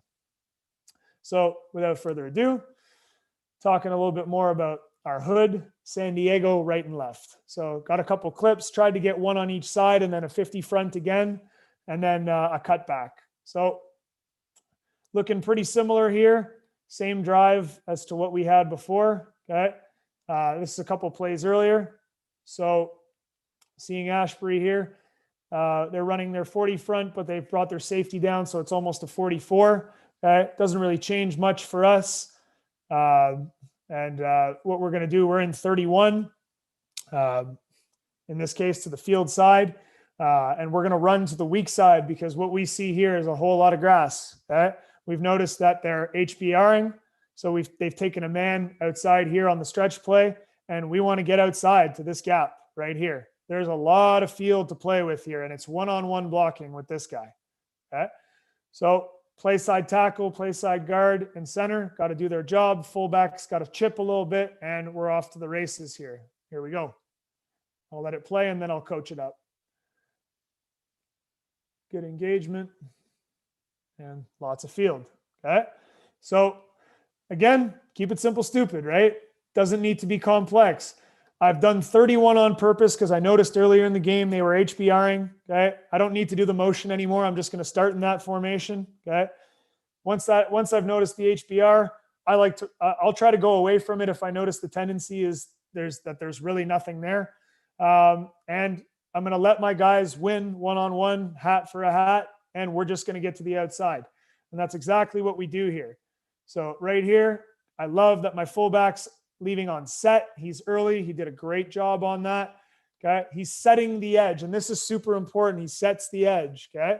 Sets the edge with the tackle. He's engaging at the line of scrimmage. He's not here in the backfield by the time this Will or Sam linebacker, in this case, it's the Will, okay, comes downhill. You have to meet him at the line of scrimmage. If you're getting hit 3 yards into the backfield, you've lost it for us. That's why it's so important to set that edge with physicality. Okay. So right here, he's downhill. My tackles, one-on-one, the guy comes inside, so he's going to push him inside. That's it. We don't need to do much. Guard's going to go up, okay, one-on-one with his inside nose. And then we've got our center and our backside guard taking the tackle up to Mac. Okay. So right here, boom, that's exactly it. This guy's a little slow getting to the Mac. Okay. I think that's probably why we don't bust it fully. But love what my fullback and my play side tackle are doing right here. And as you can see with my quarterback, he's really sprinting out here to get that handoff. Okay. He's got to turn and sprint at that running back, that 45-degree angle following that fullback. I love that. Okay. And we are off to the races right here. Engaged. Okay. He takes that initial hit. Now I would love for him to sustain that block. Okay. But it doesn't have to be perfect. And we have a first down. That's 10 yards right there. Pretty simple, pretty effective. Doesn't really have to do much. Now, same game. Okay. Going the other way. Now, again, apologize for the film. The camera is all over the place. Literally the same thing. Okay. Going the other way. We're in 31 again. So I've called hood 31. Okay. Hood 31, San Diego left. That's it. Hood 31, San Diego left. So we're going San Diego to the left. And that's what we're hitting. Again, fullback is early. I love it. Okay. He's about to set the edge with the tackle and the guard. Okay. My running back is being very patient right here. Okay. And what we're doing here is it's off to the races. Boom. Our tackle. Okay. That's awesome. He's just washing him in this case. Unfortunately, he kind of got beat across his face, but we're going to get a good chip here up. So Dante, our fullback, is going to do a good job helping with the tackle initially, and then chip up to meeting that Will linebacker. So he chips. Okay. We get the handoff right here. I'm sorry for the blurry tape again, but again, he's right here. Okay. And we are setting the edge to the outside, and it's one-on-one blocking with our receiver against the DB, and he's gone. This is about a 25-yard gain. We're right here by the time we finish. Okay. Now, notice I'm not talking a lot about the backside. Okay. I'll be honest. If three of your 5 O linemen are doing a great job on this play, usually it's going to work. Okay. I love what my backside guard and tackle are doing. I'm not saying it's not important. But what's really important about this play and the keys to these plays are genuinely your play side tackle, guard, and fullback. They really, really set that edge for you to get around and to be able to get to that 5 or 7 hole. So in this case, he's hitting a 7. Okay. We've got a 7 right here on the San Diego. Okay. Because he notices fullback has to go help with the defensive end a little bit, set the edge, and then takes it really wide, and then just gets up the field, and we're gone. Okay. Now I'm going to show you the same play a year later in a 50 front. Okay. So again, 1, 2, 3, 4, 5 guys. Okay. We got the nose, the 2 tackles, the 2 ends. Okay. And they're actually playing a little bit of an odd front here with the wide middle linebackers. Okay. Not sure why they're playing that, but that's fine by me. Again, we're just in a 22 hood, and we are going to run it to the left side.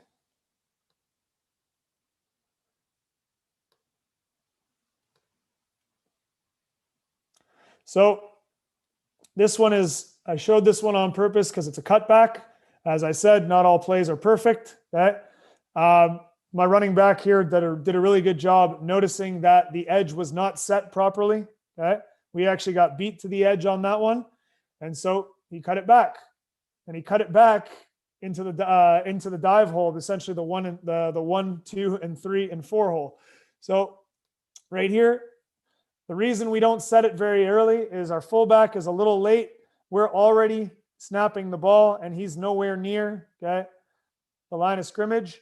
So that's, again, a little bit of a mistake on our fullback, but we won't hold it against him. Running back, okay, is going to do a great job here.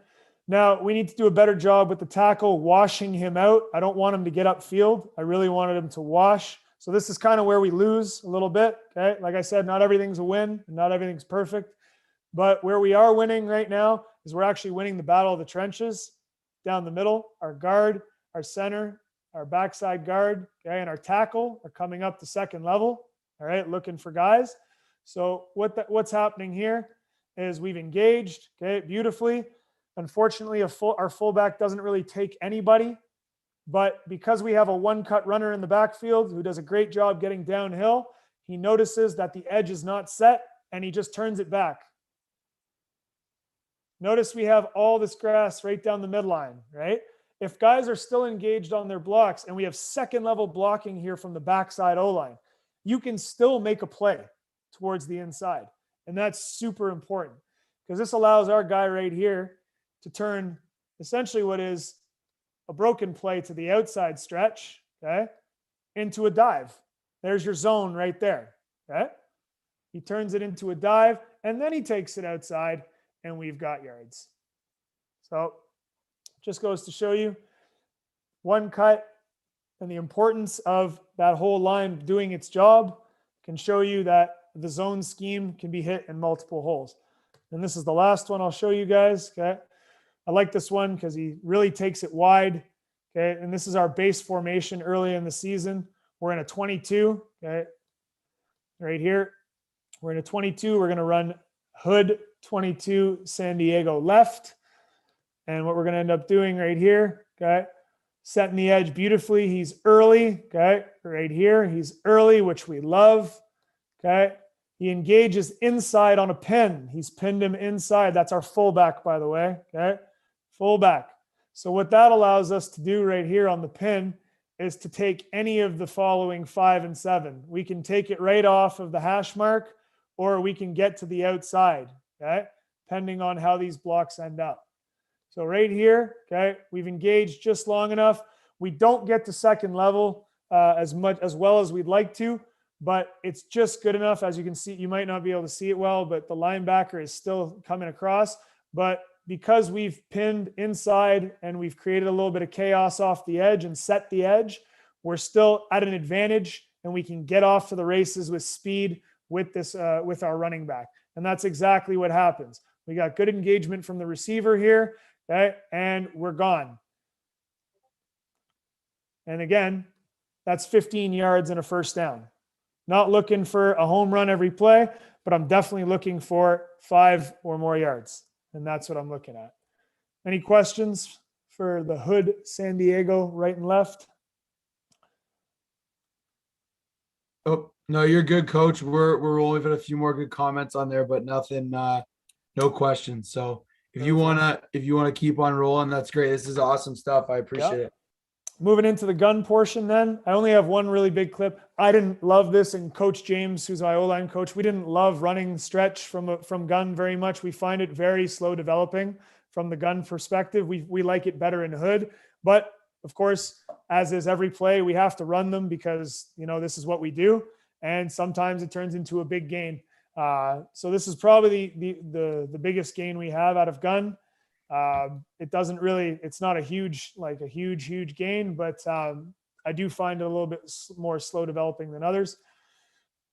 So right here, we're a little late setting the edge. Okay.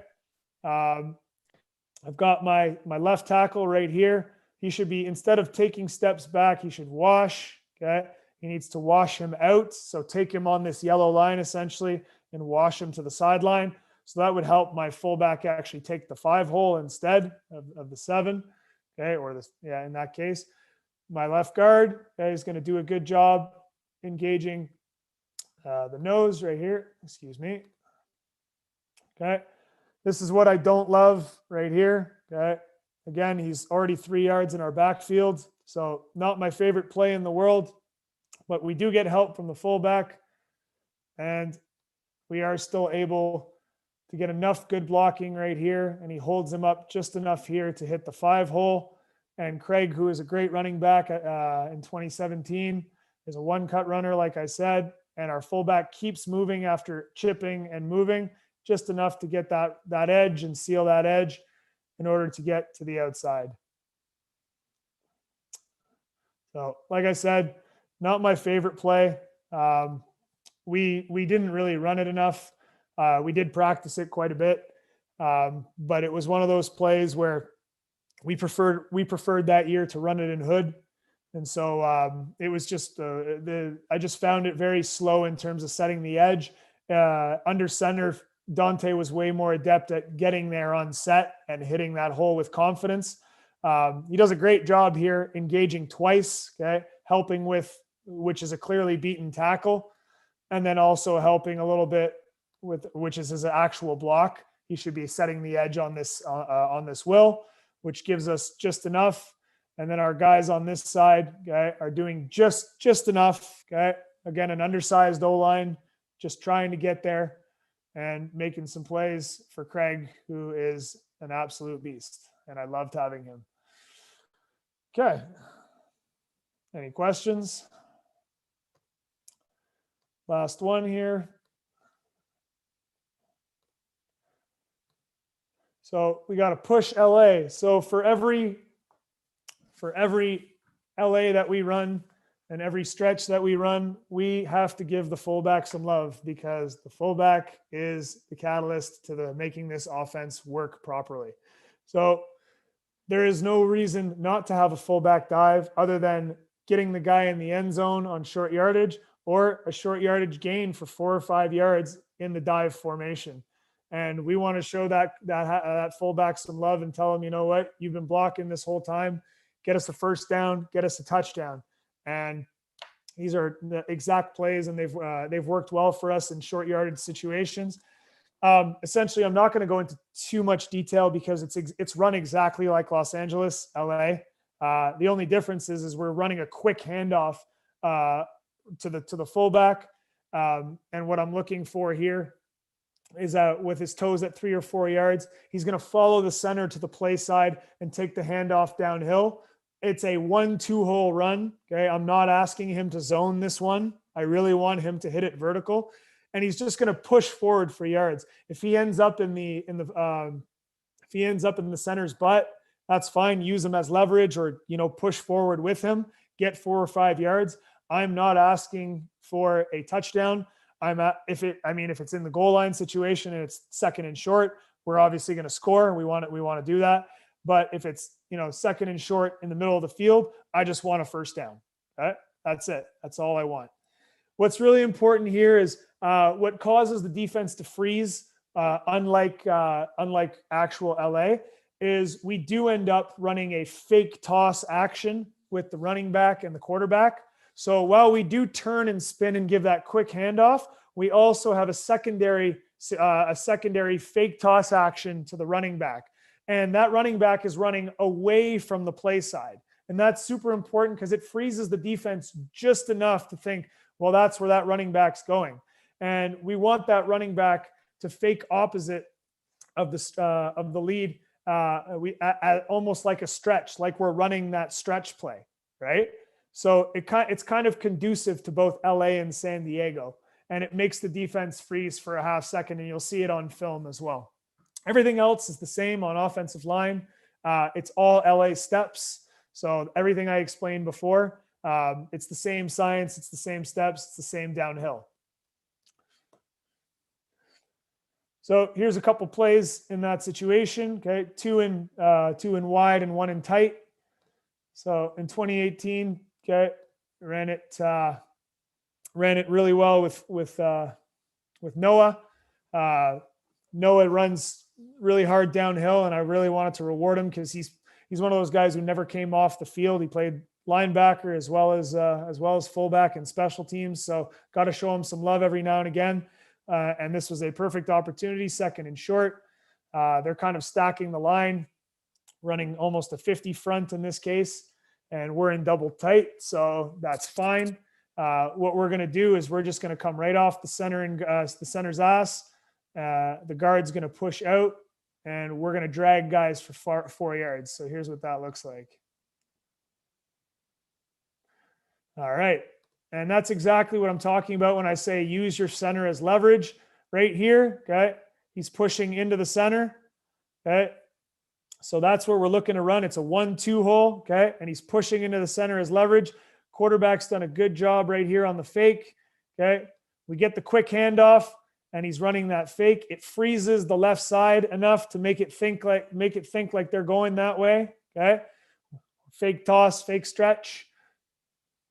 And that allows our fullback enough time to get lost on the inside vertically.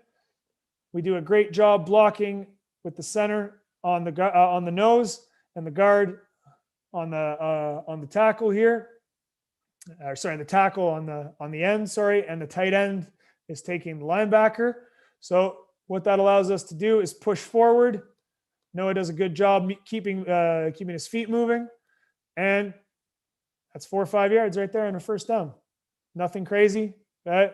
Just overly simplistic football, right downhill, and that's it. Use your center as leverage, push, get 5 yards. Pretty simple. Same thing. We do that same play, but we run it out of gun. Okay. Ran this one first week of the year. I should have ran it more, to be honest. I like this play, and now looking back, now that you've made me watch film, Jackson, I might bring it back. But this is gun fullback dive, same idea. You could even run this as a 2 running back situation if you have 2 really skilled backs. Okay. Essentially, it's the same play that I just talked about in shotgun. So gun, we call it push LA. So gun push LA. So the push action is to push, through the center. But that fullback could easily be a running back in that sense, and just get him through the hole with quickness and, get him some yards. So this is what it looks like from here in a 22. So we're in gun 22 push LA, and we're going left.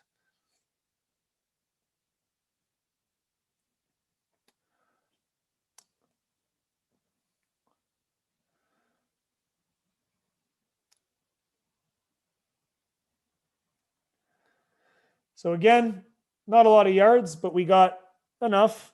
Okay, a couple of yards here. We're just trying to get downhill. What we need to do a better job at, okay, is, and this is the first game of the year, he needs to get downhill. Okay, engage that guy. Don't let him come up to you. Don't hug him. Okay, get him moving. Push him outside. This guy's doing a great job. Our play side guard, okay, doing an awesome job getting forward. I want to see this guy get downhill and engage. Okay. And the rest is up to the fullback to kind of read and get downhill and avoid this linebacker right here. So what we end up with is a pretty decent pocket. I wish he would have hit it a little bit more vertically. Okay. But right here, okay, he finds that hole. Boom. And we get about 3-4 yards. And that's all I'm looking for there. Okay. 3-4 yards. I wasn't looking for a house or anything like that. Okay. But this is a good shotgun short yardage situation. Get me a couple of yards, get 4 yards, give me a second down. That's very manageable. Boom, right there.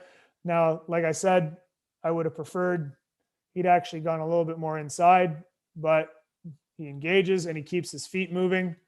And at that point, we were able to get 3 or 4 extra yards. Nothing too crazy. And this is what it looks like from tight. Okay. You kind of get lost a little bit. You'll notice it's a lot easier to see. But the fullback comes out of nowhere, and that's what we like. Okay, that's the whole point of this play. And that's why you're able to get the yardage that you do. And this one actually goes for 10 yards and a first down, funny enough. But that's the kind of deception you can have when it's a quick handoff and a fake, right? A fake toss. So this is what we're looking at right here. All of a sudden he pops out and he's got 10 yards and he's moving. Okay. So right here, as you can see from tight, it's hard to see who's getting the ball. Okay. So we've got our 40, or this is, 40 front, I believe. No, sorry, 34. Yeah. And then from there, okay, we're engaging. The nose is right on the center, so that's an easy block. The guard just takes the guy filling in that gap. Okay, and this is where the hole is, right here. Okay, right here. 56 is where we win that battle. He doesn't engage. He kind of just looks. So because he doesn't know where the ball is, he thinks that it might be a toss. Okay, they're kind of frozen. 42, 45, and 65 are the same. They're a little frozen, and 23, who's the safety, is still waiting. Okay, boom, pops out of nowhere. So 56 hasn't taken his steps, and we're to the advantage. And he just chugs downhill, gets yards, and safety ends up making the tackle 10 yards downfield. Okay, no smoke and mirrors, nothing overly fancy, just hard-nosed downhill football. That's push LA, left and right. Any questions? No, you're good. Excited to see the boot game stuff here. This is for everybody that's been dialed in the whole time. Okay. This is something that I mentioned at the start. As a defensive coordinator, man, it stresses me out when teams do a good job of this stuff, right? Because like you've already said, you're gearing up to stop the run. That's the identity of the team you're playing. You get into the boot game stuff, and it's a real challenge. Yeah. So that's exactly it. Okay. For every, like I said, we love our I formation and we run it really well. However, I am, of course, a pass happy ex receiver. So Coach James, who helps me with the run game and has been a great help on the O-line, gives me some leeway to run some pretty fun bootleg stuff. And this is where, I kind of get to love to use the route combinations that I loved from high school to university. Again, I'm there's no sense, like I'm not an offensive coordinator genius. There's no sense reinventing the wheel. I literally ran this play in high school, and we also ran it in university in a certain concept, sometimes in 32 and other things like that. But my high school coach used to run this, just called it something completely different. And I adapted it because I knew it worked. It's something that I noticed that was working. I used to catch balls on the sideline here all the time on a comeback. And that's why I wanted to run it. So we call this one Boot LA Comet Phantom. Comet standing for our play side, comeback, and corner. Okay. So Comet, and then Phantom is just, we use that for all our, what we call our backside route combination. Okay. Boot is pretty simple. We would signal it. Okay. When we come in, I usually just tap on my boot, just to give it away. It is what it is. It's really not overly, there's no science to it. We love signals, and that's how we do it. And it's easy for the quarterback to figure it out. And from there, we run either, I could call Boot LA. I have it in Boot LA here, but I could also call Boot San Diego, depending on how the game's being played and how we see their defense shifting. But I have it here just as a Boot LA, as a generic for you guys. Pretty simple. Outside release for our X receiver being our play side. Okay. In this case, because we're booting back, we're booting back technically to the weak side. Okay. Of the play. But it's our play side in terms of where we're trying to go. So fake run to the play side of the run. But again, not to make it overly complex, the real play side is happening on the weak side. So our X is the outside release. We want to make sure we get outside, make it look like go. I'd like our X receiver to get from 16 to 14 and get to the sideline as he comes back from 16 to 14. I tell my quarterback to literally just throw it at the sideline. And honestly, that's kind of the way we taught it growing up as well in high school. And even in university, like when your quarterback gets good enough, he can kind of pick the sideline as his target. And, it's a really hard ball for any DB to kind of come back down to if you have a 2 or 3 steps on him. You're essentially just catching it on your way out of bounds, and that's a free first down for you. The other one is the W, super important. He's got to take the top off and engage the safety. He's got a 12 to 14 yard corner. What I really want him to do is get an inside release. I want him to get lost inside. That's what we used to call it at Bishop's, getting lost inside. You're still taking your vertical stem, taking your inside release, getting vertical, but get lost a little bit inside from, anywhere between the 8 to 12 yard range. Okay. And then from that 12 to 14 yard range, get high on the corner, stay high, engage the safety. The quarterback's going to throw you down, or he's going to throw you out right over top of your head, and you're off to the races if it's one-on-one. Okay. On the other side, we have our phantom routes, our backside. We're not blocking in this case. We're running a full passing concept. My Y route is an under route at 3 to 4 yards. That means in between the defensive line and the linebackers. I really want him to get there fast. Emphasis on get there fast. He needs to get in front of the quarterback's eyes because he's essentially the hot read. If he comes under pressure, the best thing he can do is try and dump it off to the under route, just to kind of avoid throwing a downfield pick. He'd be better off trying to throw it to a guy in stride, like the wide receiver who's coming around the formation with speed and trying to get in front of the quarterback's eyes. Backside is extremely important as well. These guys don't get enough credit. The Z receiver, I play this position way too much. But the Z receiver is not out of this. You could throw it essentially if you had a strong armed quarterback and the safety was, one of those guys that like to cheat, okay, away from that route. We run a deep post on purpose to influence the safety. We want the safety to actually stay high with you so we can throw the corner route because that's the initial thought. But if he wants to play down and he wants to play the corner, then I'll tell my quarterback later in the game, if he notices it, to take a shot and throw that deep safety or that deep post. Sorry. Running back here and fullback, pretty simple. Same as O-line. I didn't put the O-line in this. If I call boot LA, I want you to run LA steps like we're running. It's a run play for you guys. Okay? The only thing that the running back has to remember with boot is to just sit over the center at 6 yards, okay, and then kind of drift towards the play side if he doesn't get the ball or anything. I don't think he'd get the ball in this case, but we want him to stay up. Our fullback does not. The only key that he needs to remember is after his LA blocking steps, please don't go downfield. We don't want to take a penalty downfield unnecessarily. And we want him to pick up the most dangerous man. So he comes in, assesses the line of scrimmage, and then scans basically for most dangerous man or somebody who needs help. Okay. So that's what we're looking for there on our boot. QB fakes the LA steps, provides a very good fake handoff. Okay. We want him to sell that handoff for a half second. I prefer with the ball in the pocket. So he holds the ball in his chest and he has his hand like this. Okay.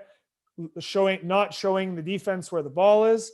However, I have seen it done with ball out and then brought back in. Again, I'm not overly picky. It's a comfort thing for quarterbacks these days. And I think with high school, you can't force a kid, to kind of change his mechanics. And I'm a big believer of if he does it well one way, why am I trying to change it? Right? Just let him do his fake the way he does it and let him get out. If it works, it works. Your progression on this one, quarterback, is pretty simple. Number one, if you can hit the corner in stride, deep shot. Take the deep shot every single time. Okay. We're looking for 6. We run the boot on purpose because we've been lulling the defense to sleep with our LA and our San Diego. We want to go deep. Okay. Second one is your guaranteed route, the comeback. If you have a guy who's a route runner at X or at Z, depending on what side you want to run this, okay, I suggest you make that guy your comeback runner all the time. It's at the high school game, at least from what I remember and from what I've seen, having a DB transition from 15 yards at full go to a comeback route to the sideline is tough. And it creates a lot of pressure and strain on a defensive secondary. So what we want here is our comeback route to get to anywhere between 15 to 14 towards the sideline. And I'd even prefer 14 because it's a downhill throw. And I want my quarterback to throw it essentially at the 14-yard line going out of bounds, okay? Where that receiver is headed out of bounds. Run it like go, break it down, and instead of running a hook, turn out to the sideline and come back, okay? And then, of course, if you're under trouble, okay, or you're under duress, your hot route and your hot throw, okay, is your backside under. Okay? We want to make sure we get the ball out ASAP there. If we have any pressure from the defensive end who got around our tackle, or if a linebacker is blitzing and as soon as he's in our face, we want to throw it and locate our wide receiver ASAP. Now, if we do a great job booting, okay, and they're playing dime coverage or anything deep third, then more than likely our under route could also be a valuable throw. If they want to play deep and stay deep, then we could throw it at 3 to 4 yards and let our guy just go for a run. And that's okay too. But again, quarterback, if he's going through his progression, I really want him to go corner to come back to under. That's the typical progression of this one. And the post is really only if he comes to me towards the game and he says, the safety's cheating, we're going to take that shot. And then I'd give him the green light to take that shot.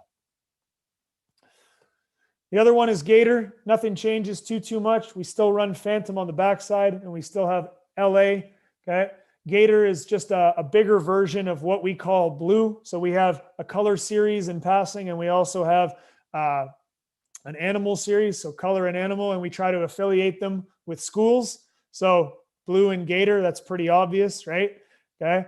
The Gators wear blue. If you don't know that, Florida Gators. Okay. So essentially Gator is also G for go and Tor for out. Okay. We just use the O as the acronym, Gator. So we're trying to keep it as a concept for kids that they'll remember, using letters and names to kind of keep it stuck in their head.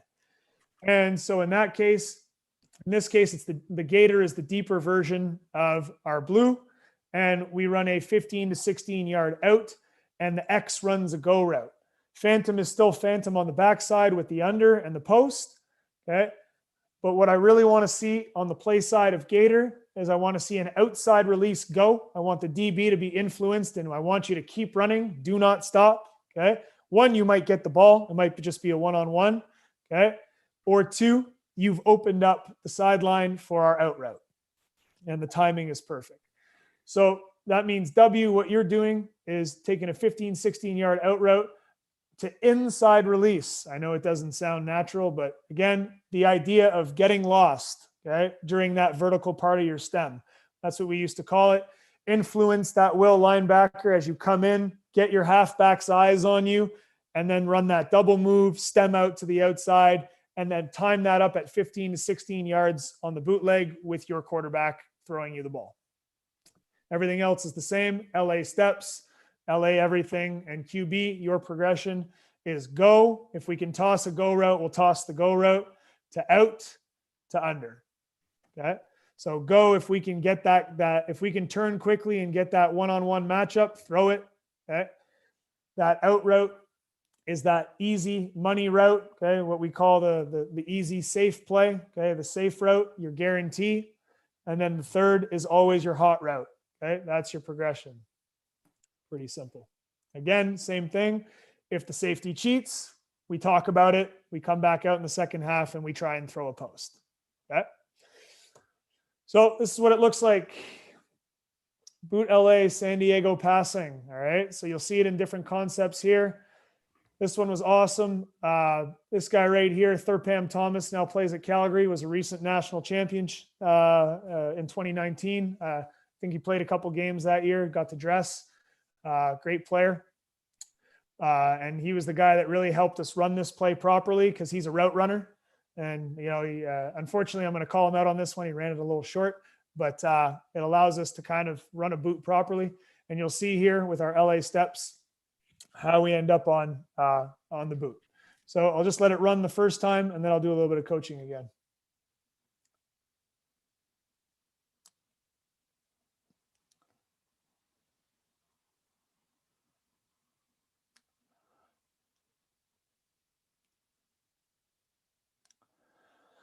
All right, so going back to the top, okay. So my mistake, we ran San Diego on this one, okay. So this is San Diego, so boot San Diego, okay. And then we got Phantom towards the San Diego side, and we've got Comet. So Comet's San Diego. So the way I would call it, okay, I would say boot 22 or boot San Diego 22, okay. Comet Phantom in this case. So you guys see how that works. We have play side, and then we have, after we have the boot, we have route combination to the play side that we're booting to, and then backside. So from there, okay, pretty simple. O-line is running their LA step, or so their San Diego steps, which is stretch. We don't really need to set the edge overly well here, but I do expect this guy to go and help out, okay, and at least make it look like we're trying to run the ball, excuse me, okay. Now here's the exception to the rule. Right here, they had a wide running end. So what we ended up doing here is I tagged my my backside tackle to actually take the wide end. Usually I'd let him kind of sit with his guard and then kind of take whatever comes at them. But because he was playing so wide, what I ended up doing was I said, you know what, just take him one-on-one and it'll allow us to open it up. And that's exactly what he does. And it gives him enough time. We do a good job with the fake, a good enough job. If I'm being nitpicky, I would say hold it for a half second more just to kind of get everybody flowing this way. Okay. But it's just good enough for us to set up our throw, get the timing. Now, what I'm going to tell you right here is, and what you're going to notice is he's short. Okay. Our first down marker's right here. Okay. I want him here. I want him here by the time he breaks. But because he's a good route runner and these guys actually had good timing, I can't hate on it too much. Okay. It's a good throw. Okay. He could even have thrown the corner route if he wanted to. Boom, right there. Good. And he just makes the play at that point. We got good downfield blocking. This guy right here was hard-nosed as heck. He was our team captain. I swear he could have gone next level, but he just didn't want to. But he ran a mean route, and he took the top off for us quite a bit.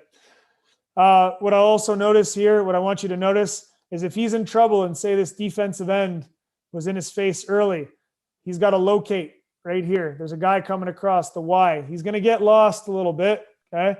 But he's got to do a good job to get right into this gap right here, right in this level around 3 to 4 yards. Get your eyes to the quarterback. And so if he was in his face before he was ready to throw, or even, before he had a chance to set, I'm looking for you to kind of just toss it at 3 to 4 yards and let him run onto it. So right here, he could have just kind of thrown it ahead and let Nick, who's our backside slot right here, kind of go 3 to 4 yards. And this guy right here has no idea what we're doing. He actually busts his play.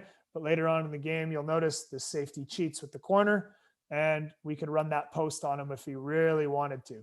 Tell him to take a deep boot instead of a wide boot, and then just throw the deep corner. Take a shot. So at that point, again, catch the ball, make a play, be a receiver, block downfield, and we're off to the races. That's it. So that's Comet. Okay, Comet Phantom. Here's another one right here. Now, again, same thing. The throw actually takes him short. He did a good job actually getting vertical, and then he had to come way back, and we only catch it at 8 yards. But we didn't have the best quarterback. He was a smart guy, but he didn't have the best arm. And this is probably my mistake as an OC. I probably should have ran it to the other side. Okay. But I thought he could throw it. This is the first game of the year, and I took a chance on it, but the route combination is there and it looks good. So here we go. Okay. We run an LA on that one. He's by himself, throws it. Okay. So we get 8 yards. I would prefer it 12, 14. Okay. Again, I want it past first down yardage, but the concept is there. All right. And the fake is there. And that's what's important. We did a great job here selling that we were running downhill. So right here, I want you to pay attention to what's going on in the box.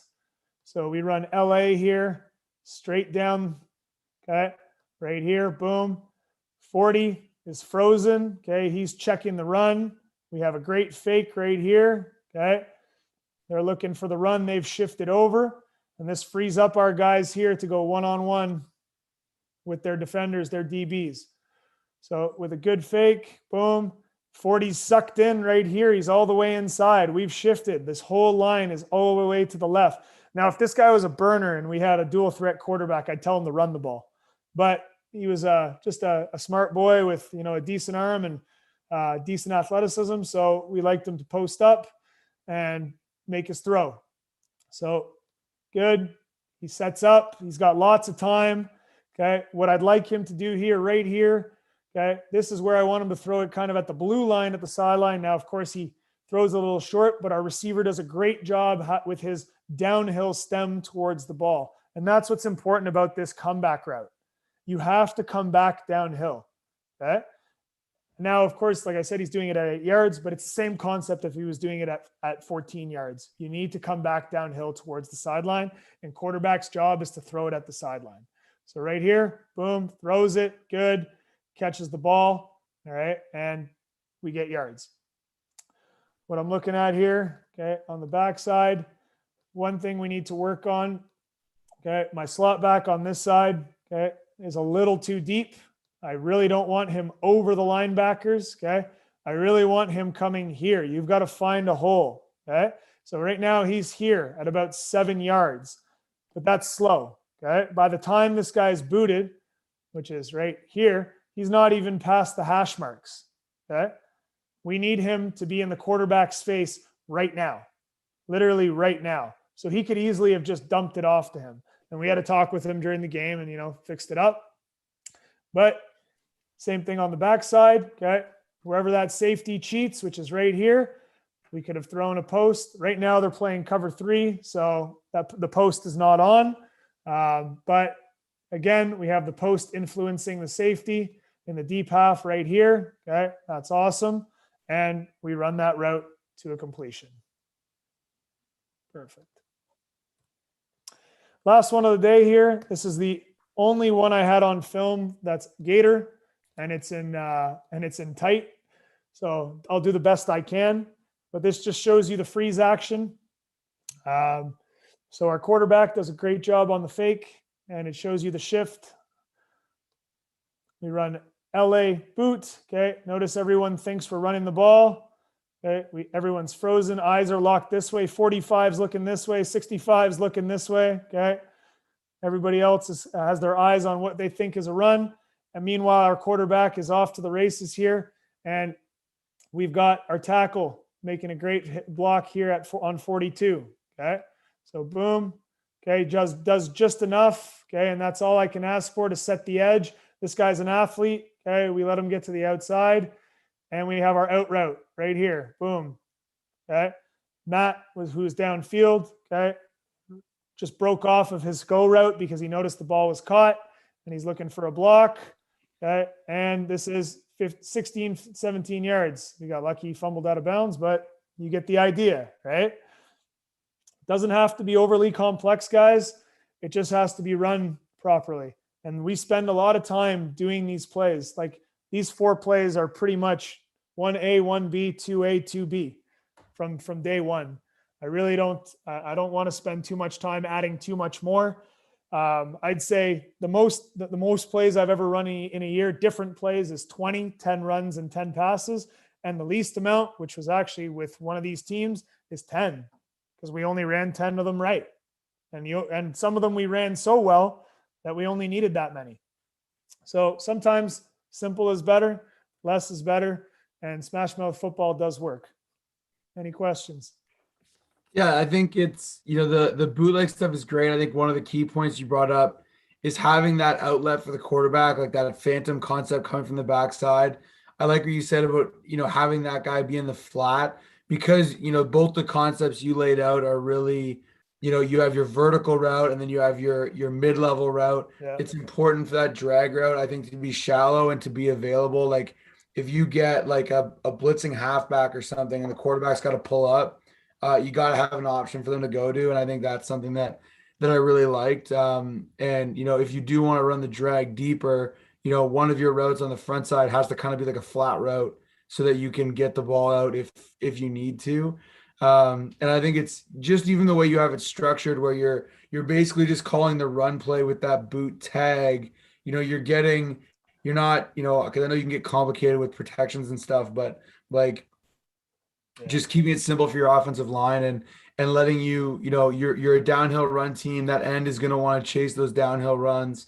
It can be so beneficial to be able to pull the ball. And like you said, whether your quarterback, can become a runner off of it, or, hopefully you're throwing those mid-level routes consistently on those and, putting yourself in a position to be successful. So thanks so much, Coach. So detailed, really, really well done. I'm excited. I think, you basically did about 4 clinics for us there, in terms of detail and content. So I'm going to cut this up and get it out. It'll be, the lives you can always go back and watch, but I'll be able to turn this into, probably 3 or 4 different clinics in itself. So really, really appreciate it. And, thanks for coming on. I know you got your contact stuff up there. So, if you want to plug that, but thanks a lot for being on with us tonight.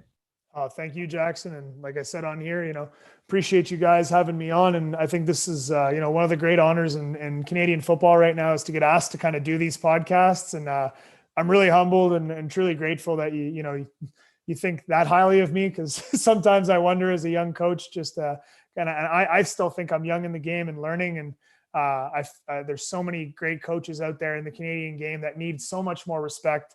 Even the high school guys, in Ontario and throughout Canada, that are doing amazing work in the provinces of Quebec, Alberta, and I've been fortunate enough to go through a couple systems, Ontario and Quebec, and I've seen the football. High school football is to me is a great venue, and I think a lot of coaches don't get enough credit for what they're doing out there. People have to remember that these people are teachers, and for the most part, teachers and coaches, right? Like myself, who we work 8 to 3:30, and then we coach because we love it, and then we try to get you guys along for the ride when you can show up, and hopefully it makes the team. But I would say that the future is in high school football, and I'm a big firm believer in it. And if anybody wants to talk high school football or chat the future of high school football, you can reach me anywhere here for comments and questions like I put up. I'm on all social medias. I really love social media. I love what you guys are doing, grabbing social media and using it as a platform. But feel free to hit me at STM Tigers Football on IG, or on Twitter at Football St. Matt's, or at GCovey, which is my personal handle. I'm on Facebook as well as Jeff Daniel for you adults. And if you want to chat football, I'm more than willing to do that. I'm more than willing to even learn if you have anything in I formation that you think I could benefit from. I, again, would love to hear from you, because I still think I'm a young coach with way more to learn. I don't know it all. And I would love to be able, and I'd be humbled to be able to pick the brains of some of the great coaches out there. Thank you. Awesome. Well, I'm going to take us off the live. Thanks again for everyone that's been watching. We've had a ton of viewers. It's been really good on our end. So thanks everyone that was watching, and we'll see everyone